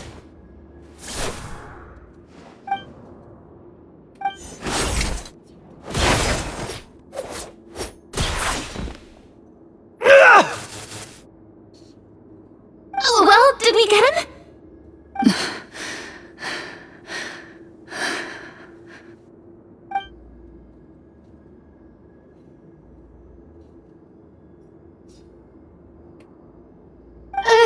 Clorinde? Warm fire flickers across the walls once more. Your vision is now clear. In an impressive display of courage, the 4 of you successfully defeat the uninvited guest. That look in his eyes. It's like he became an entirely different person as soon as I defeated him. Huh? Mr. Florian? Oh, wait. We're supposed to be role-playing. I should stay in character. Speak your name, guard. Why did you lead us here just to betray us? Is this treasure really more important to you than bringing peace to the kingdom? What kingdom? What peace? Those were nothing but lies! I, Florian, am a true Marechaussee hunter, descended from hunters of ages past. So he's also using his real name. Or, wait, was that the name of this character from the very beginning? Then I'm even more confused. If you truly are a Marechaussee hunter, shouldn't you want to help us just like you said before? Shouldn't we fight together for the sake of the people? What do you know? In this day and age, there's no glory to be had as a Marechaussee hunter. What's that supposed to mean? My skills were passed down to me by my father. We lived a life of obscurity in the remote wilderness. Still, he devoted everything he had to being a Marechaussee hunter. And what did he get in return? A life of poverty and pain. In a world that forgot all about him. When he died, not a single person came to mourn his passing. The Marechaussee hunters were the ones who saved this city. We're heroes! We deserved more recognition and respect than this! Is he talking about how no one in the capital seems to remember the hunters and their legacy? I didn't expect the script to contain this level of social criticism. So that's why you want to take the treasure for yourself? You feel like you're owed fame and wealth? If you already knew where the treasure was located, why didn't you just come down here and take it? Because I still needed the final key. Only a true Marechaussee hunter is capable of passing through this final door. As someone who sought to hurt others for his own gain, Florian lost that right long ago. Okay, but what is this treasure anyway? We've got all the keys, right? So can we just go in and take a look? You're sure you want to go in? We've been talking about it for so long, of course we want to see what's inside! And we've already defeated Florian, right? So he won't try to take it from us anymore. Pesky brats. Watch yourself. Then let's open the door together. All right. Your choice of action is confirmed.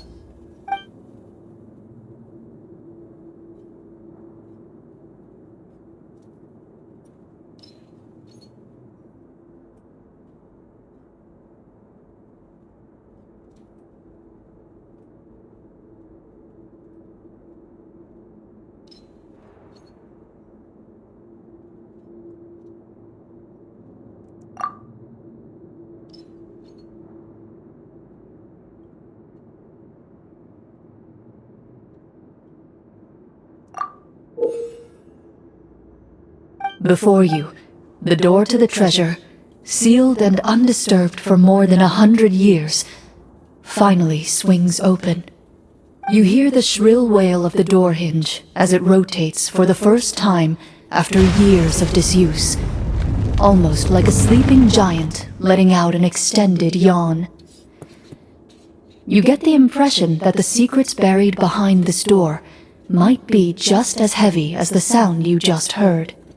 It's open! Come on, let's go in! Paimon wants to see what's inside! Ooh, me too!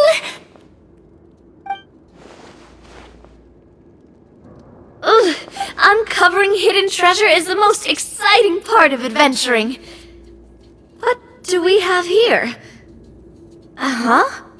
A stone tablet? And some shabby weapons? You call this a treasure vault? Looks more like an abandoned warehouse! Maybe the troupe ran out of budget at the end? They provided a super immersive experience at the beginning only to drop the ball at the most important part? They could have at least filled this place with cardboard mora or something! Wait, I get it now. Paimon, this is the real Marechaussee hunter treasure. Huh? This is it? The Marechaussee hunter treasure is just a stone slab and some broken swords? I can't believe it. I refuse to believe it!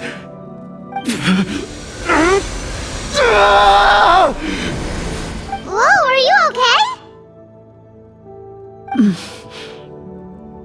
The Marechaussee hunter before you appears to suffer a serious mental breakdown. He needs to leave the room for a moment to collect himself. One of you seems to understand the significance of the treasure already. If the rest of you wish to follow suit, you may remain here in the meantime and explore your surroundings.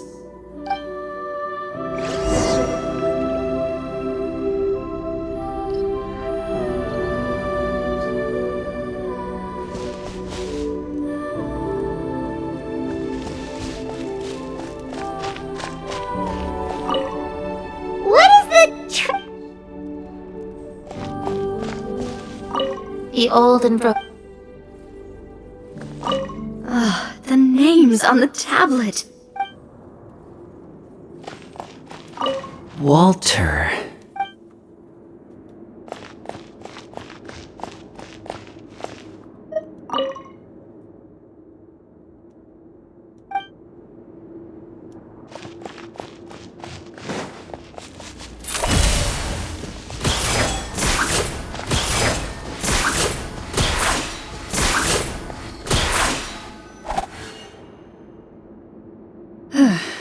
So, how are you doing? Feeling any better?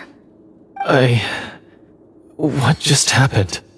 Do you remember how you got here? Or what happened to your body just now? I remember now. I brought you here because I wanted to... The explosives in the cave!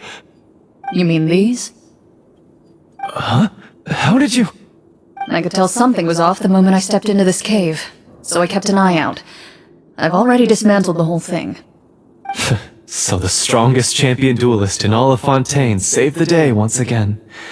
Guess I shouldn't be surprised. It would seem your skills as a Marechaussee hunter are as sharp as ever. I deserve some answers, don't you think? Tell me why you wanted to lure me here. Everything you said earlier sounded like the truth. Luckily, your monologue was dramatic enough to convince my friends you were just role-playing. I don't know. I just always felt like there was something in my heart that didn't belong to me. Something agitated and angry. Who knows? Maybe it was my own anger all along. I could never really tell. The feelings about my father and the other Marechaussee hunters are real. It just wasn't fair. I was angry, bitter that no one remembered them or praised their accomplishments. I don't know when it started, but at some point, my anger came to completely consume me. At that point, I remembered the legend my father used to tell me. The one about the treasure. But if the treasure was all you cared about, why plant all those explosives? Wouldn't they just destroy the treasure and bury you along with it? I can't remember. My head is a mess. It felt like there was this voice telling me to eliminate the hunters, but now it's gone. From your description, I suspect you were dealing with a devorator. A devorator? Oh, your master... your father, I mean... never talked about it? It was a kind of monster that was active several centuries ago. No, I've heard of it. I'm just not sure why you suddenly... Wait, it can't be. The seal! The seal? My family has served as Marechaussee hunters for many generations. But the title and swordsmanship weren't the only things passed down over our line. There was a seal as well. My father instructed me to always watch over that seal and maintain it regularly. He said it had been passed down over a truly ancient age, and protecting it was our clan's most important duty.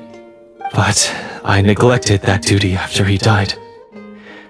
I finally decided to come down and check on it one day, and that's where my memories become fuzzy. The Devorator would be a formidable adversary for any mortal being, even ones as capable as the Hunters. If you lacked the power to completely destroy it, you could easily fall prey to its influence and corruption. In light of this, some Marechaussee hunters chose to seal the Devorator away, in the hopes that a permanent solution would come with the passage of time. I heard it has the power to amplify the obsessions and desires in people's hearts, to the point where they overtake you entirely. It would seem I'm not just lacking in skill with a blade, but in mental fortitude as well. And yet, you were able to retrieve 3 of the 4 keys. If I remember correctly, each was entrusted to a respected and capable hunter. How did you manage it? One of them belonged to my father. The second I stole from a different hunter. And the third was one that I snatched while the person was on the way home from the tavern. I nearly died in that alley. I know just how strong you are. It's as clear as day to everyone in Fontaine. I observed you from dusk to dawn, but could never find any opportunity to sneak up on you. I never even saw you drink a single glass of liquor. The only way I could think to obtain that last key was to lure you here using your hobby, and then... Oh, I get it now. That monster, it wanted to bury you here alongside the treasure. I won't comment on anything else, but the script was good.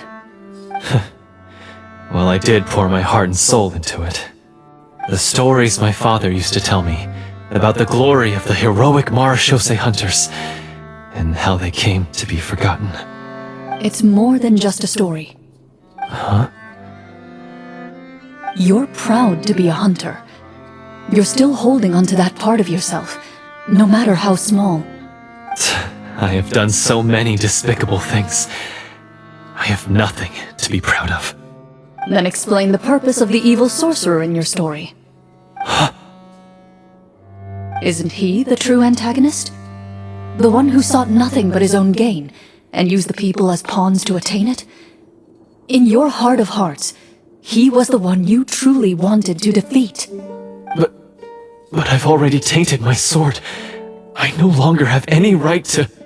Wake up, Florian. Remember how you introduced yourself earlier. Do you really think the hunters acted out of a desire for honor and glory?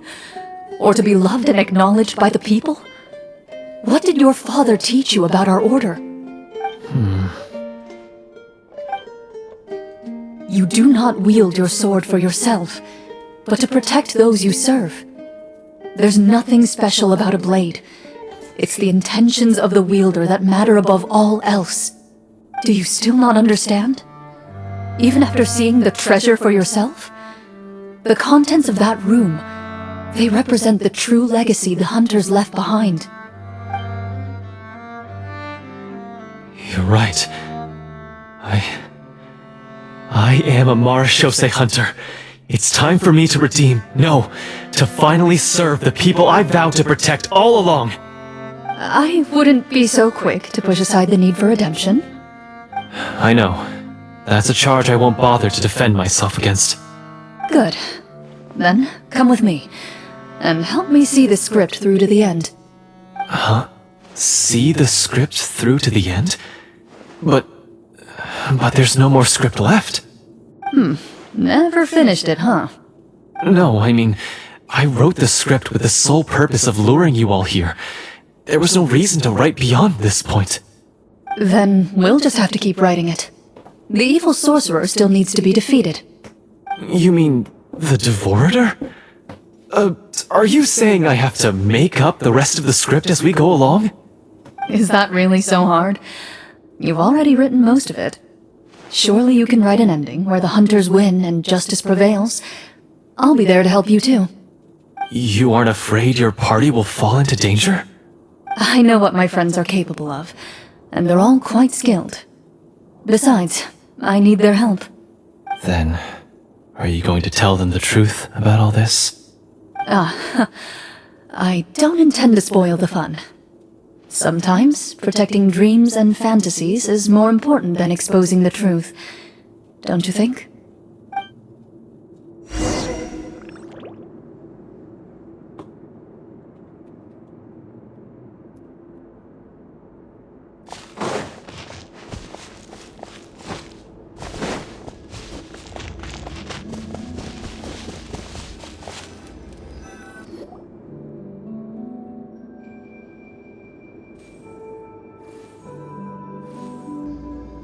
They're back!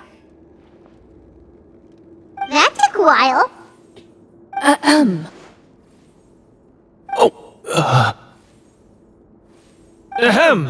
My fellow Marashose hunters, please forgive me, for I have sinned.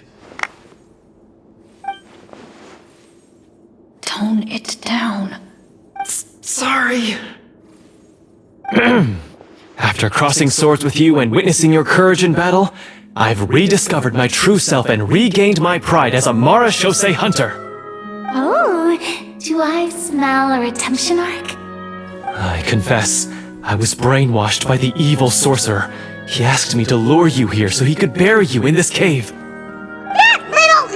Wait, you're saying all of that wasn't you, but the evil sorcerer? That's right.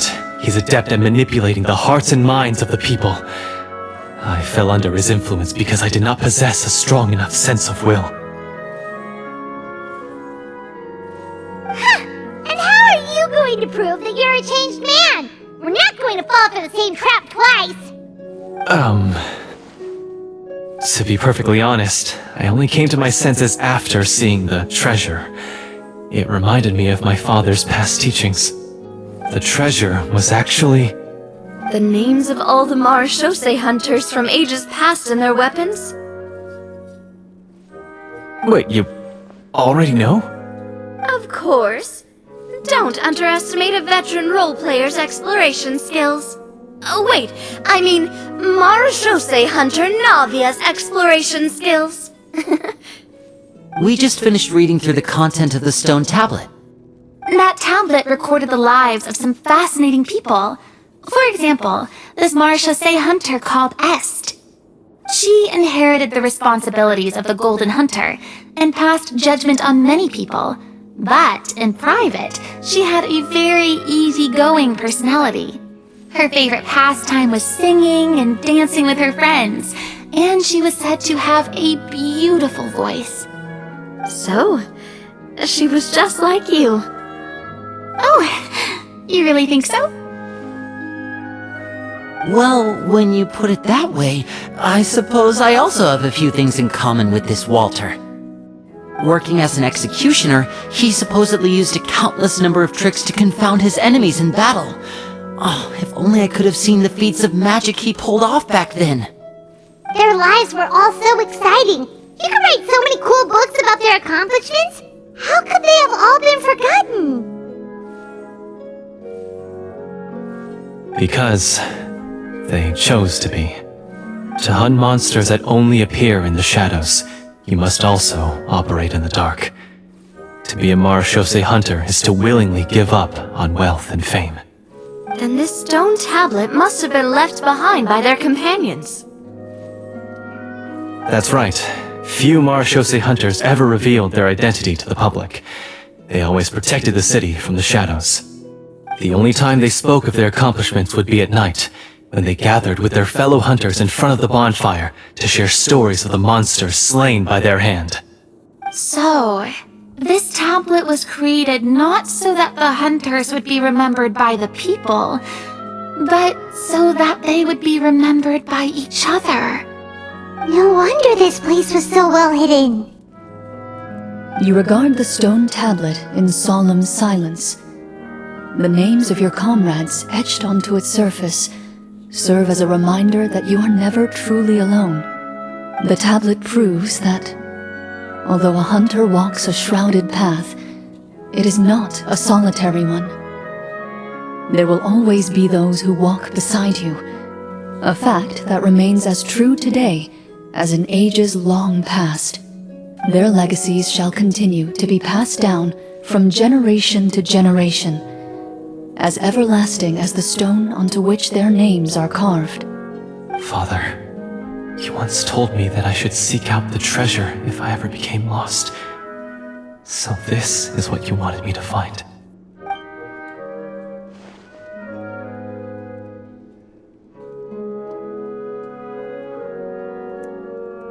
Thank you, my friend.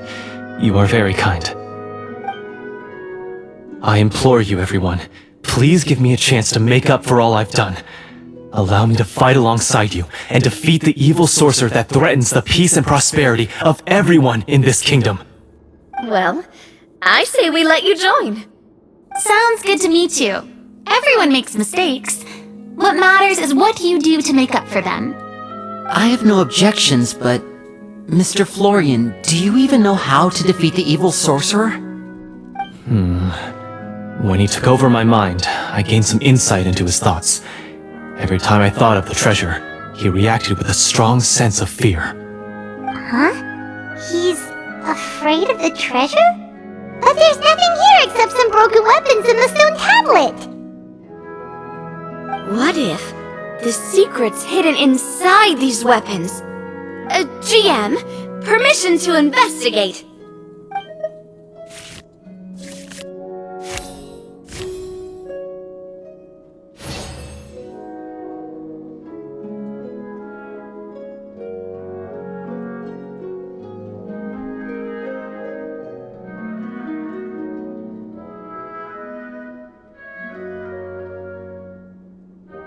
At first glance, the weapons appear absolutely ordinary. But as you observe them, you notice a faint energy emanating from within. These blades have slain countless monsters. Though it's been a long time since they were used in battle, their edges remain sharp, as if they're simply waiting for the next worthy hunter to carry on their legacy. So basically take these with us, right? I'll take this weapon, since it used to belong to Est. Maybe it'll find comfort in being held by someone who appreciates the arts. Ah, good idea. I'll take Mr. Walter's bow then, from one archer magician to another.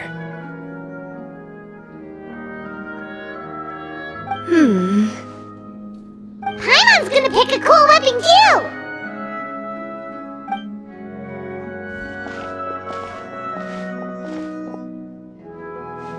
As you grip your weapons, you can almost feel the will of past hunters coursing through your being. It's a feeling of courage, determination, a silent vow passed down from generation to generation that says, eradicate the monsters, no matter the cost.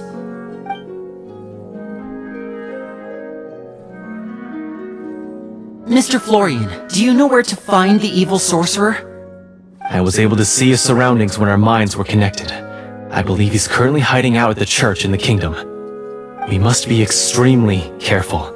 He's spent so long living among monsters that he's now taken the form of one.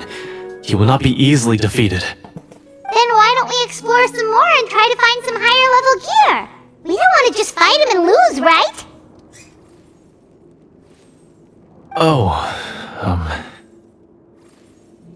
No, we have to strike now.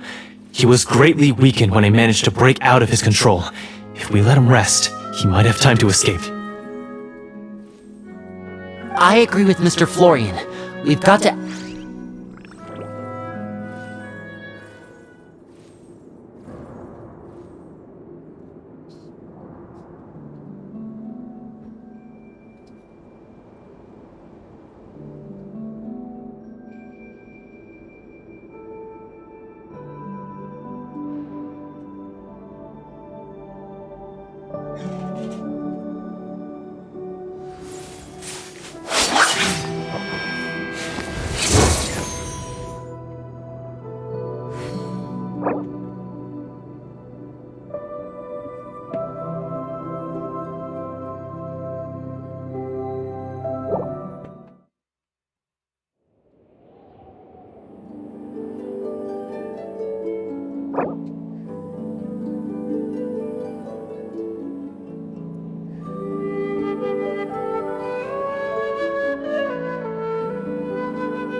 They're back!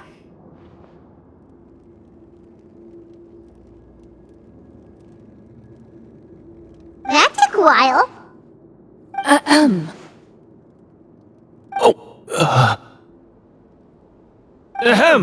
My fellow Marashose hunters, please forgive me, for I have sinned.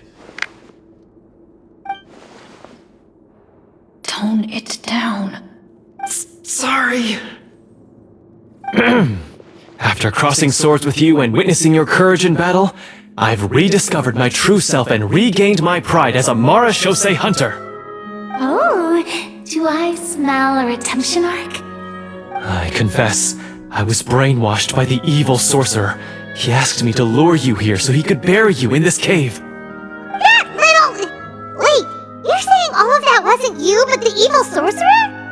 That's right. He's adept at manipulating the hearts and minds of the people. I fell under his influence because I did not possess a strong enough sense of will. And how are you going to prove that you're a changed man? We're not going to fall for the same trap twice. To be perfectly honest, I only came to my senses after seeing the treasure. It reminded me of my father's past teachings. The treasure was actually... The names of all the Marashose hunters from ages past and their weapons? Wait, you already know? Of course. Don't underestimate a veteran role-player's exploration skills. Oh, wait, I mean Marashose hunter Navia's exploration skills. We just finished reading through the content of the stone tablet. That tablet recorded the lives of some fascinating people. For example, this Marashose hunter called Est. She inherited the responsibilities of the Golden Hunter and passed judgment on many people. But in private, she had a very easygoing personality.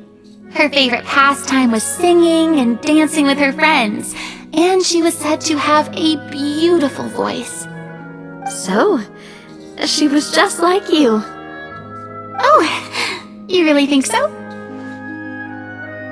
Well, when you put it that way, I suppose I also have a few things in common with this Walter. Working as an executioner, he supposedly used a countless number of tricks to confound his enemies in battle.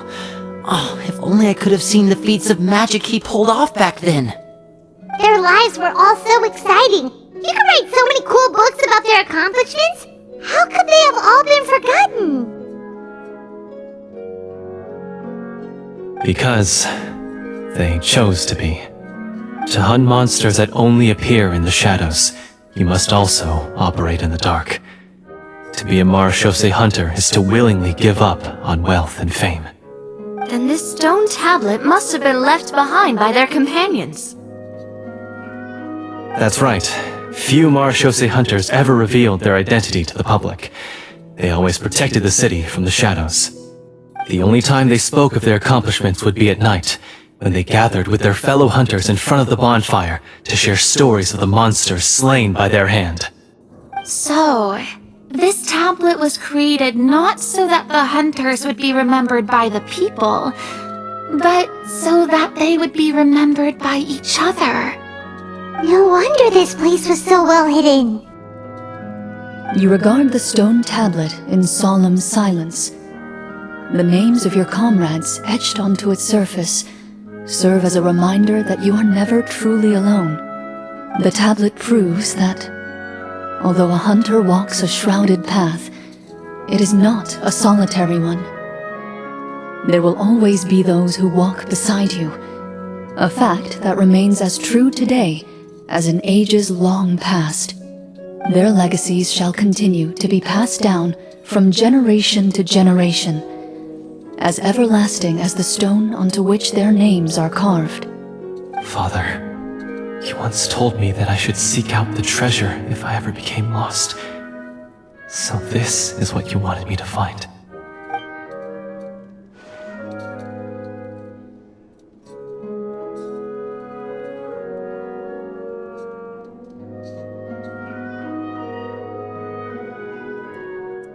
Thank you, my friend. You are very kind. I implore you, everyone, please give me a chance to make up for all I've done. Allow me to fight alongside you and defeat the evil sorcerer that threatens the peace and prosperity of everyone in this kingdom. Well, I say we let you join. Sounds good to me too. Everyone makes mistakes. What matters is what you do to make up for them. I have no objections, but... Mr. Florian, do you even know how to defeat the evil sorcerer? When he took over my mind, I gained some insight into his thoughts. Every time I thought of the treasure, he reacted with a strong sense of fear. Huh? He's afraid of the treasure? But there's nothing here except some broken weapons and the stone tablet! What if the secret's hidden inside these weapons? GM, permission to investigate.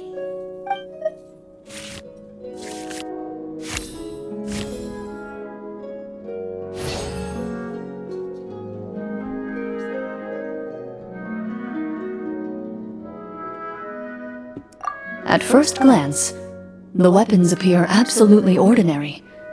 But as you observe them, you notice a faint energy emanating from within. These blades have slain countless monsters. Though it's been a long time since they were used in battle, their edges remain sharp, as if they're simply waiting for the next worthy hunter to carry on their legacy. So basically take these with us, right? I'll take this weapon, since it used to belong to Est. Maybe it'll find comfort in being held by someone who appreciates the arts. Good idea. I'll take Mr. Walter's bow then, from one archer magician to another.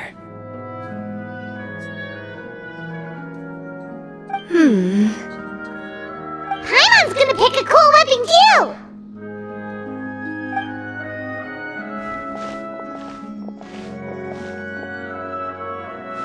As you grip your weapons, you can almost feel the will of past hunters coursing through your being. It's a feeling of courage, determination, a silent vow passed down from generation to generation that says, eradicate the monsters, no matter the cost.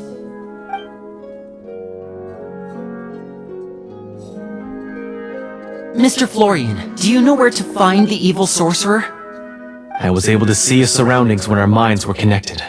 I believe he's currently hiding out at the church in the kingdom. We must be extremely careful. He's spent so long living among monsters that he's now taken the form of one. He will not be easily defeated. Then why don't we explore some more and try to find some higher level gear? We don't want to just fight him and lose, right?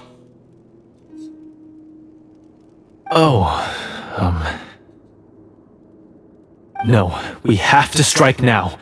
He was greatly weakened when I managed to break out of his control. If we let him rest, he might have time to escape.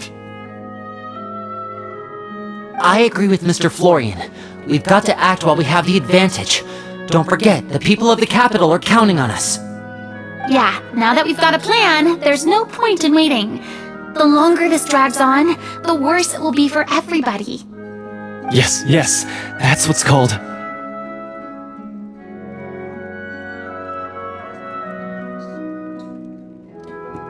Yes, that's exactly right. Alright, you've persuaded Paimon. Mr. Florian, please, lead the way. Of course. Follow me.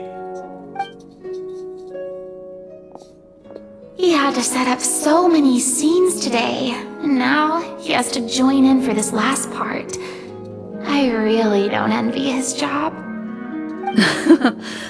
Finally, you decide to slay the evil sorcerer and bring peace back to the kingdom once and for all.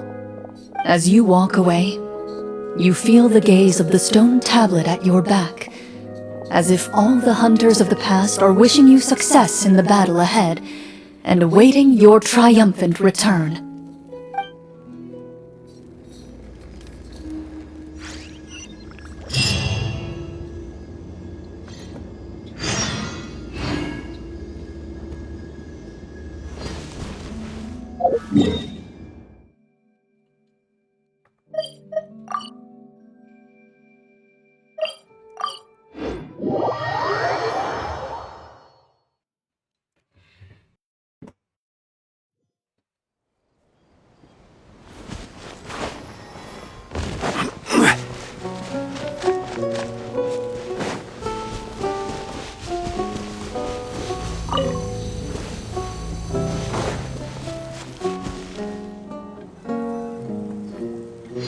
Finally, you arrive at the church. As you approach, an ominous aura surrounds you. How strange.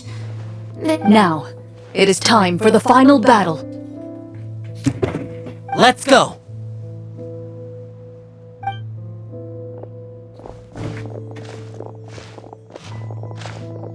Florian, wait. What's wrong? I think you should wait outside. You've already been corrupted by the Devorator once.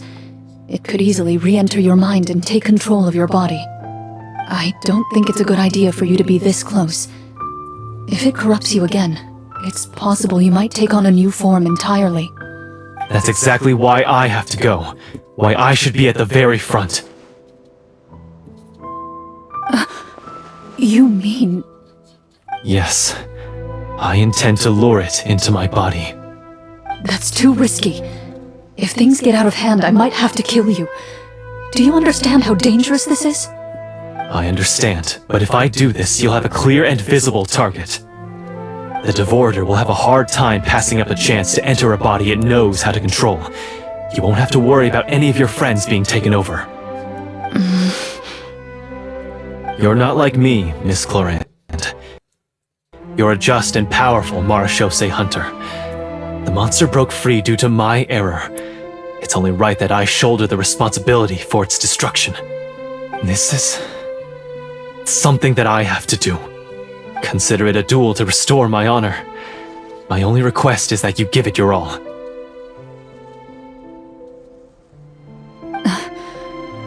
I understand. Then, as a champion duelist, I hereby accept your request for a duel, and extend to you my most sincere regards. Thank you. The battle is now upon us. Let the Devorator once again tremble under the blade of the Marechaussee hunters.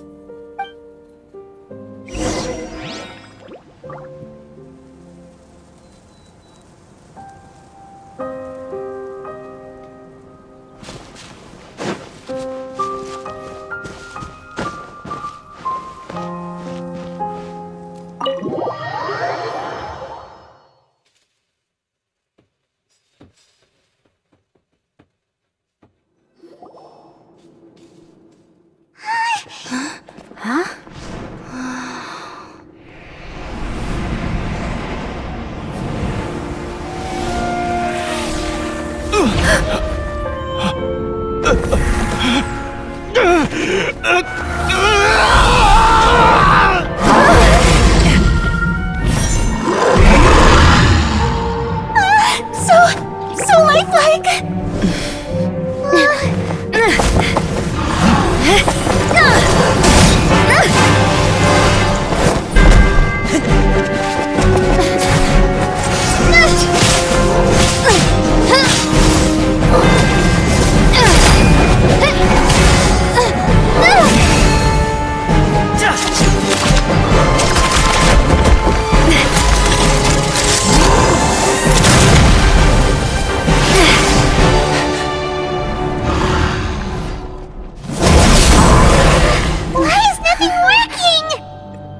This foe is not invincible. You hold the treasure, the power to defeat it, in your own two hands. The treasure? You mean... the names! It's the Marechaussee hunters' names! How are we supposed to... You forget, Paimon? There's still one skill we saved until the very end. Hunters fight not for fame, but to aid the people whenever they are summoned. Walter the Marechaussee Hunter, master of 1,000 tricks, executioner of the Phantom Hunters, I call for aid! Est, the Marechaussee Hunter, inheritor of Cassiodor's will, judge of the Shadow Hunters. Answer my call!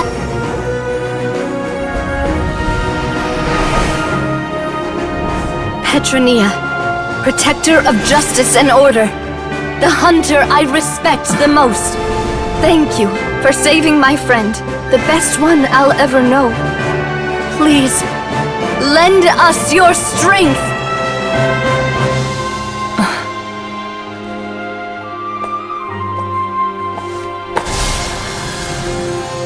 We have come. to answer your summons.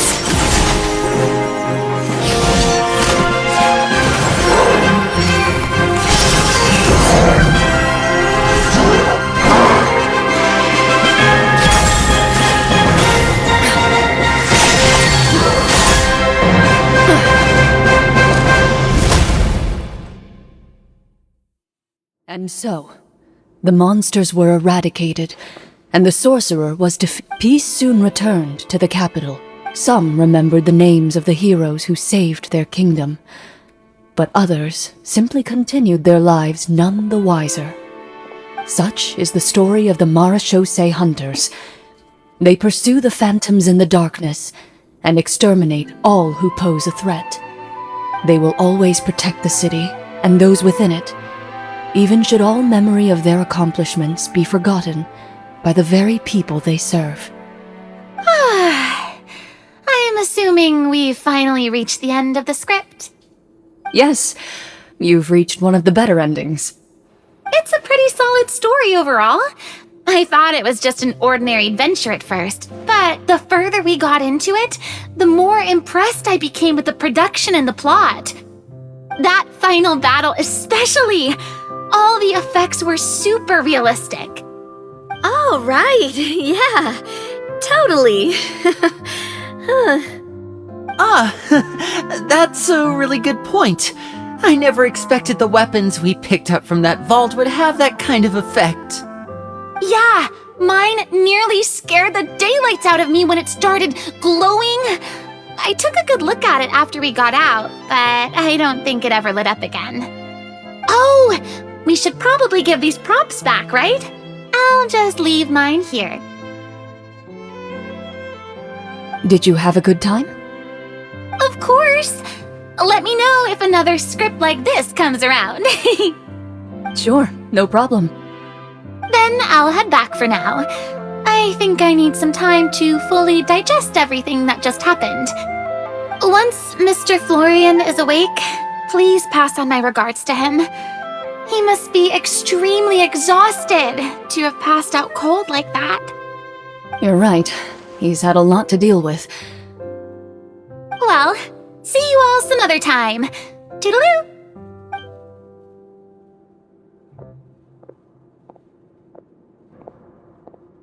Okay, so, can I ask now?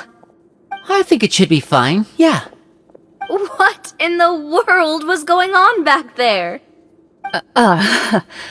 So you saw through all of that? That time in the cave when you told us to close our eyes, it'd be weirder if we didn't notice anything. I was dying of curiosity the entire time. I mean, you did a pretty bang-up job of pretending nothing had gone wrong. Farina actually looked like she thought all of it was planned. Guess none of us wanted to be the one to break the illusion. What are you all talking about?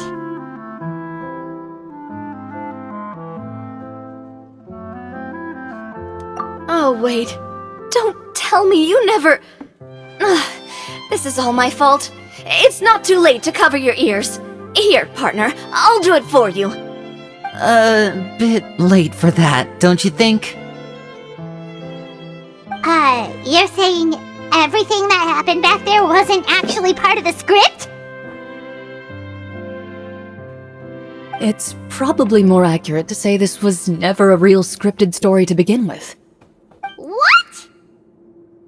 So loud. My head. Hey, you! Get up right now and explain yourself! No shaking, please! Oh, my head.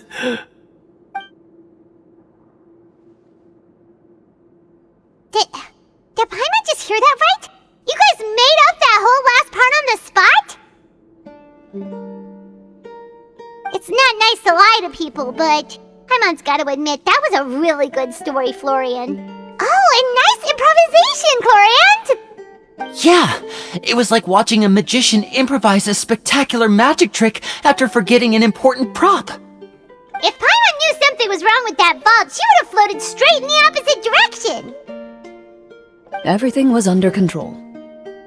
As if you've ever described a situation as being out of control.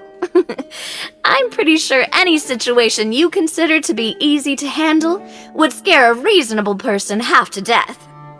Guess I'm just used to it. You must run into a lot of unexpected situations then. That explains why you're so good at coming up with things on the spot. As for you, Florian... I know there's no excuse for what I did. I'll turn myself into the guards at once, confess my crimes, and accept any punishment that comes my way. I would say you've already suffered more than enough. What? You may have been blinded by fame and fortune in the beginning, but your actions during the final battle had proven you to be a true Marechaussee hunter. You'll be far more used to the city above ground than below. Your job as a hunter is more important. But... Of course, you'll still need to take the keys and pay a personal visit to the 2 hunters you wronged. Prepare to accept any terms they give you as well. Yes, of course. As far as I'm concerned, though, your showing in the duel was enough to prove your honor. Then I'll do exactly as you said. I'll go return those 2 keys right now. Thank you so much, everyone. I'll do my best to prove myself worthy of the second chance you've given me. I swear this on my name and honor as a Marechaussee hunter. Until we meet again, everyone.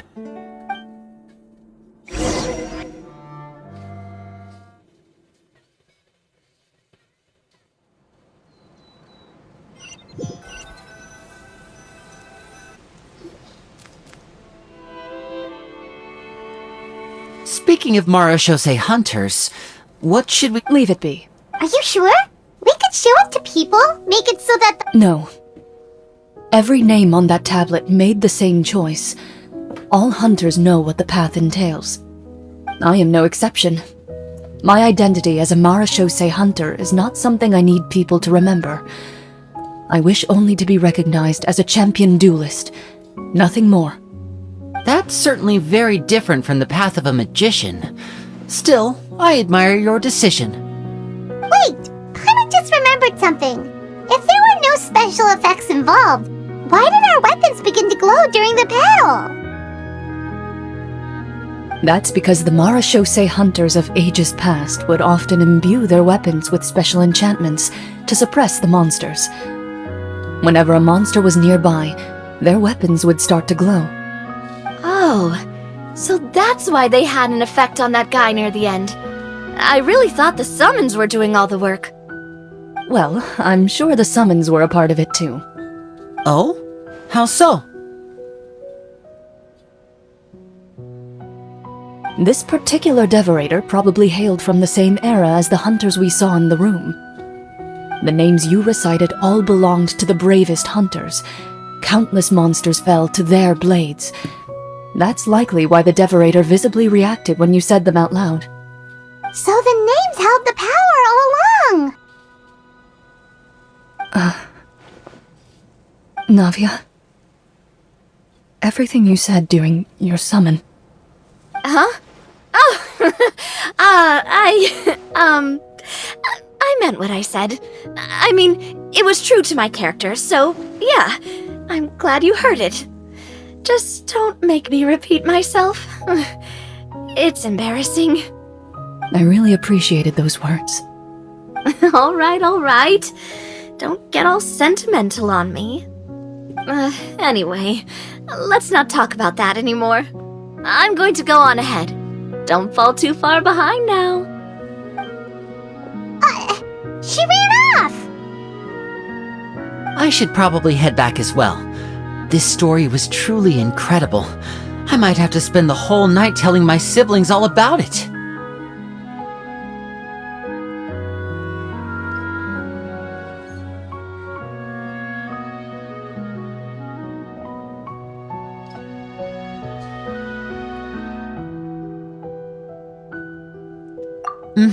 Goodbye.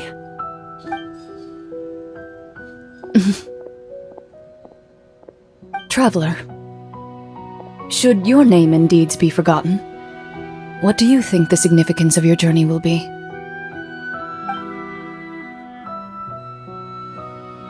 I suppose the significance would be the journey itself and the world we helped create. There's still value in the time I shared with everyone here, in the things we were able to accomplish, even if no one remembers them. A great answer. I'll remember it. Me? The Marachose hunter says nothing in response to that question. Perhaps her answer lies in her silence, an unspoken vow left to echo through the night. The path she walks needs no explanation.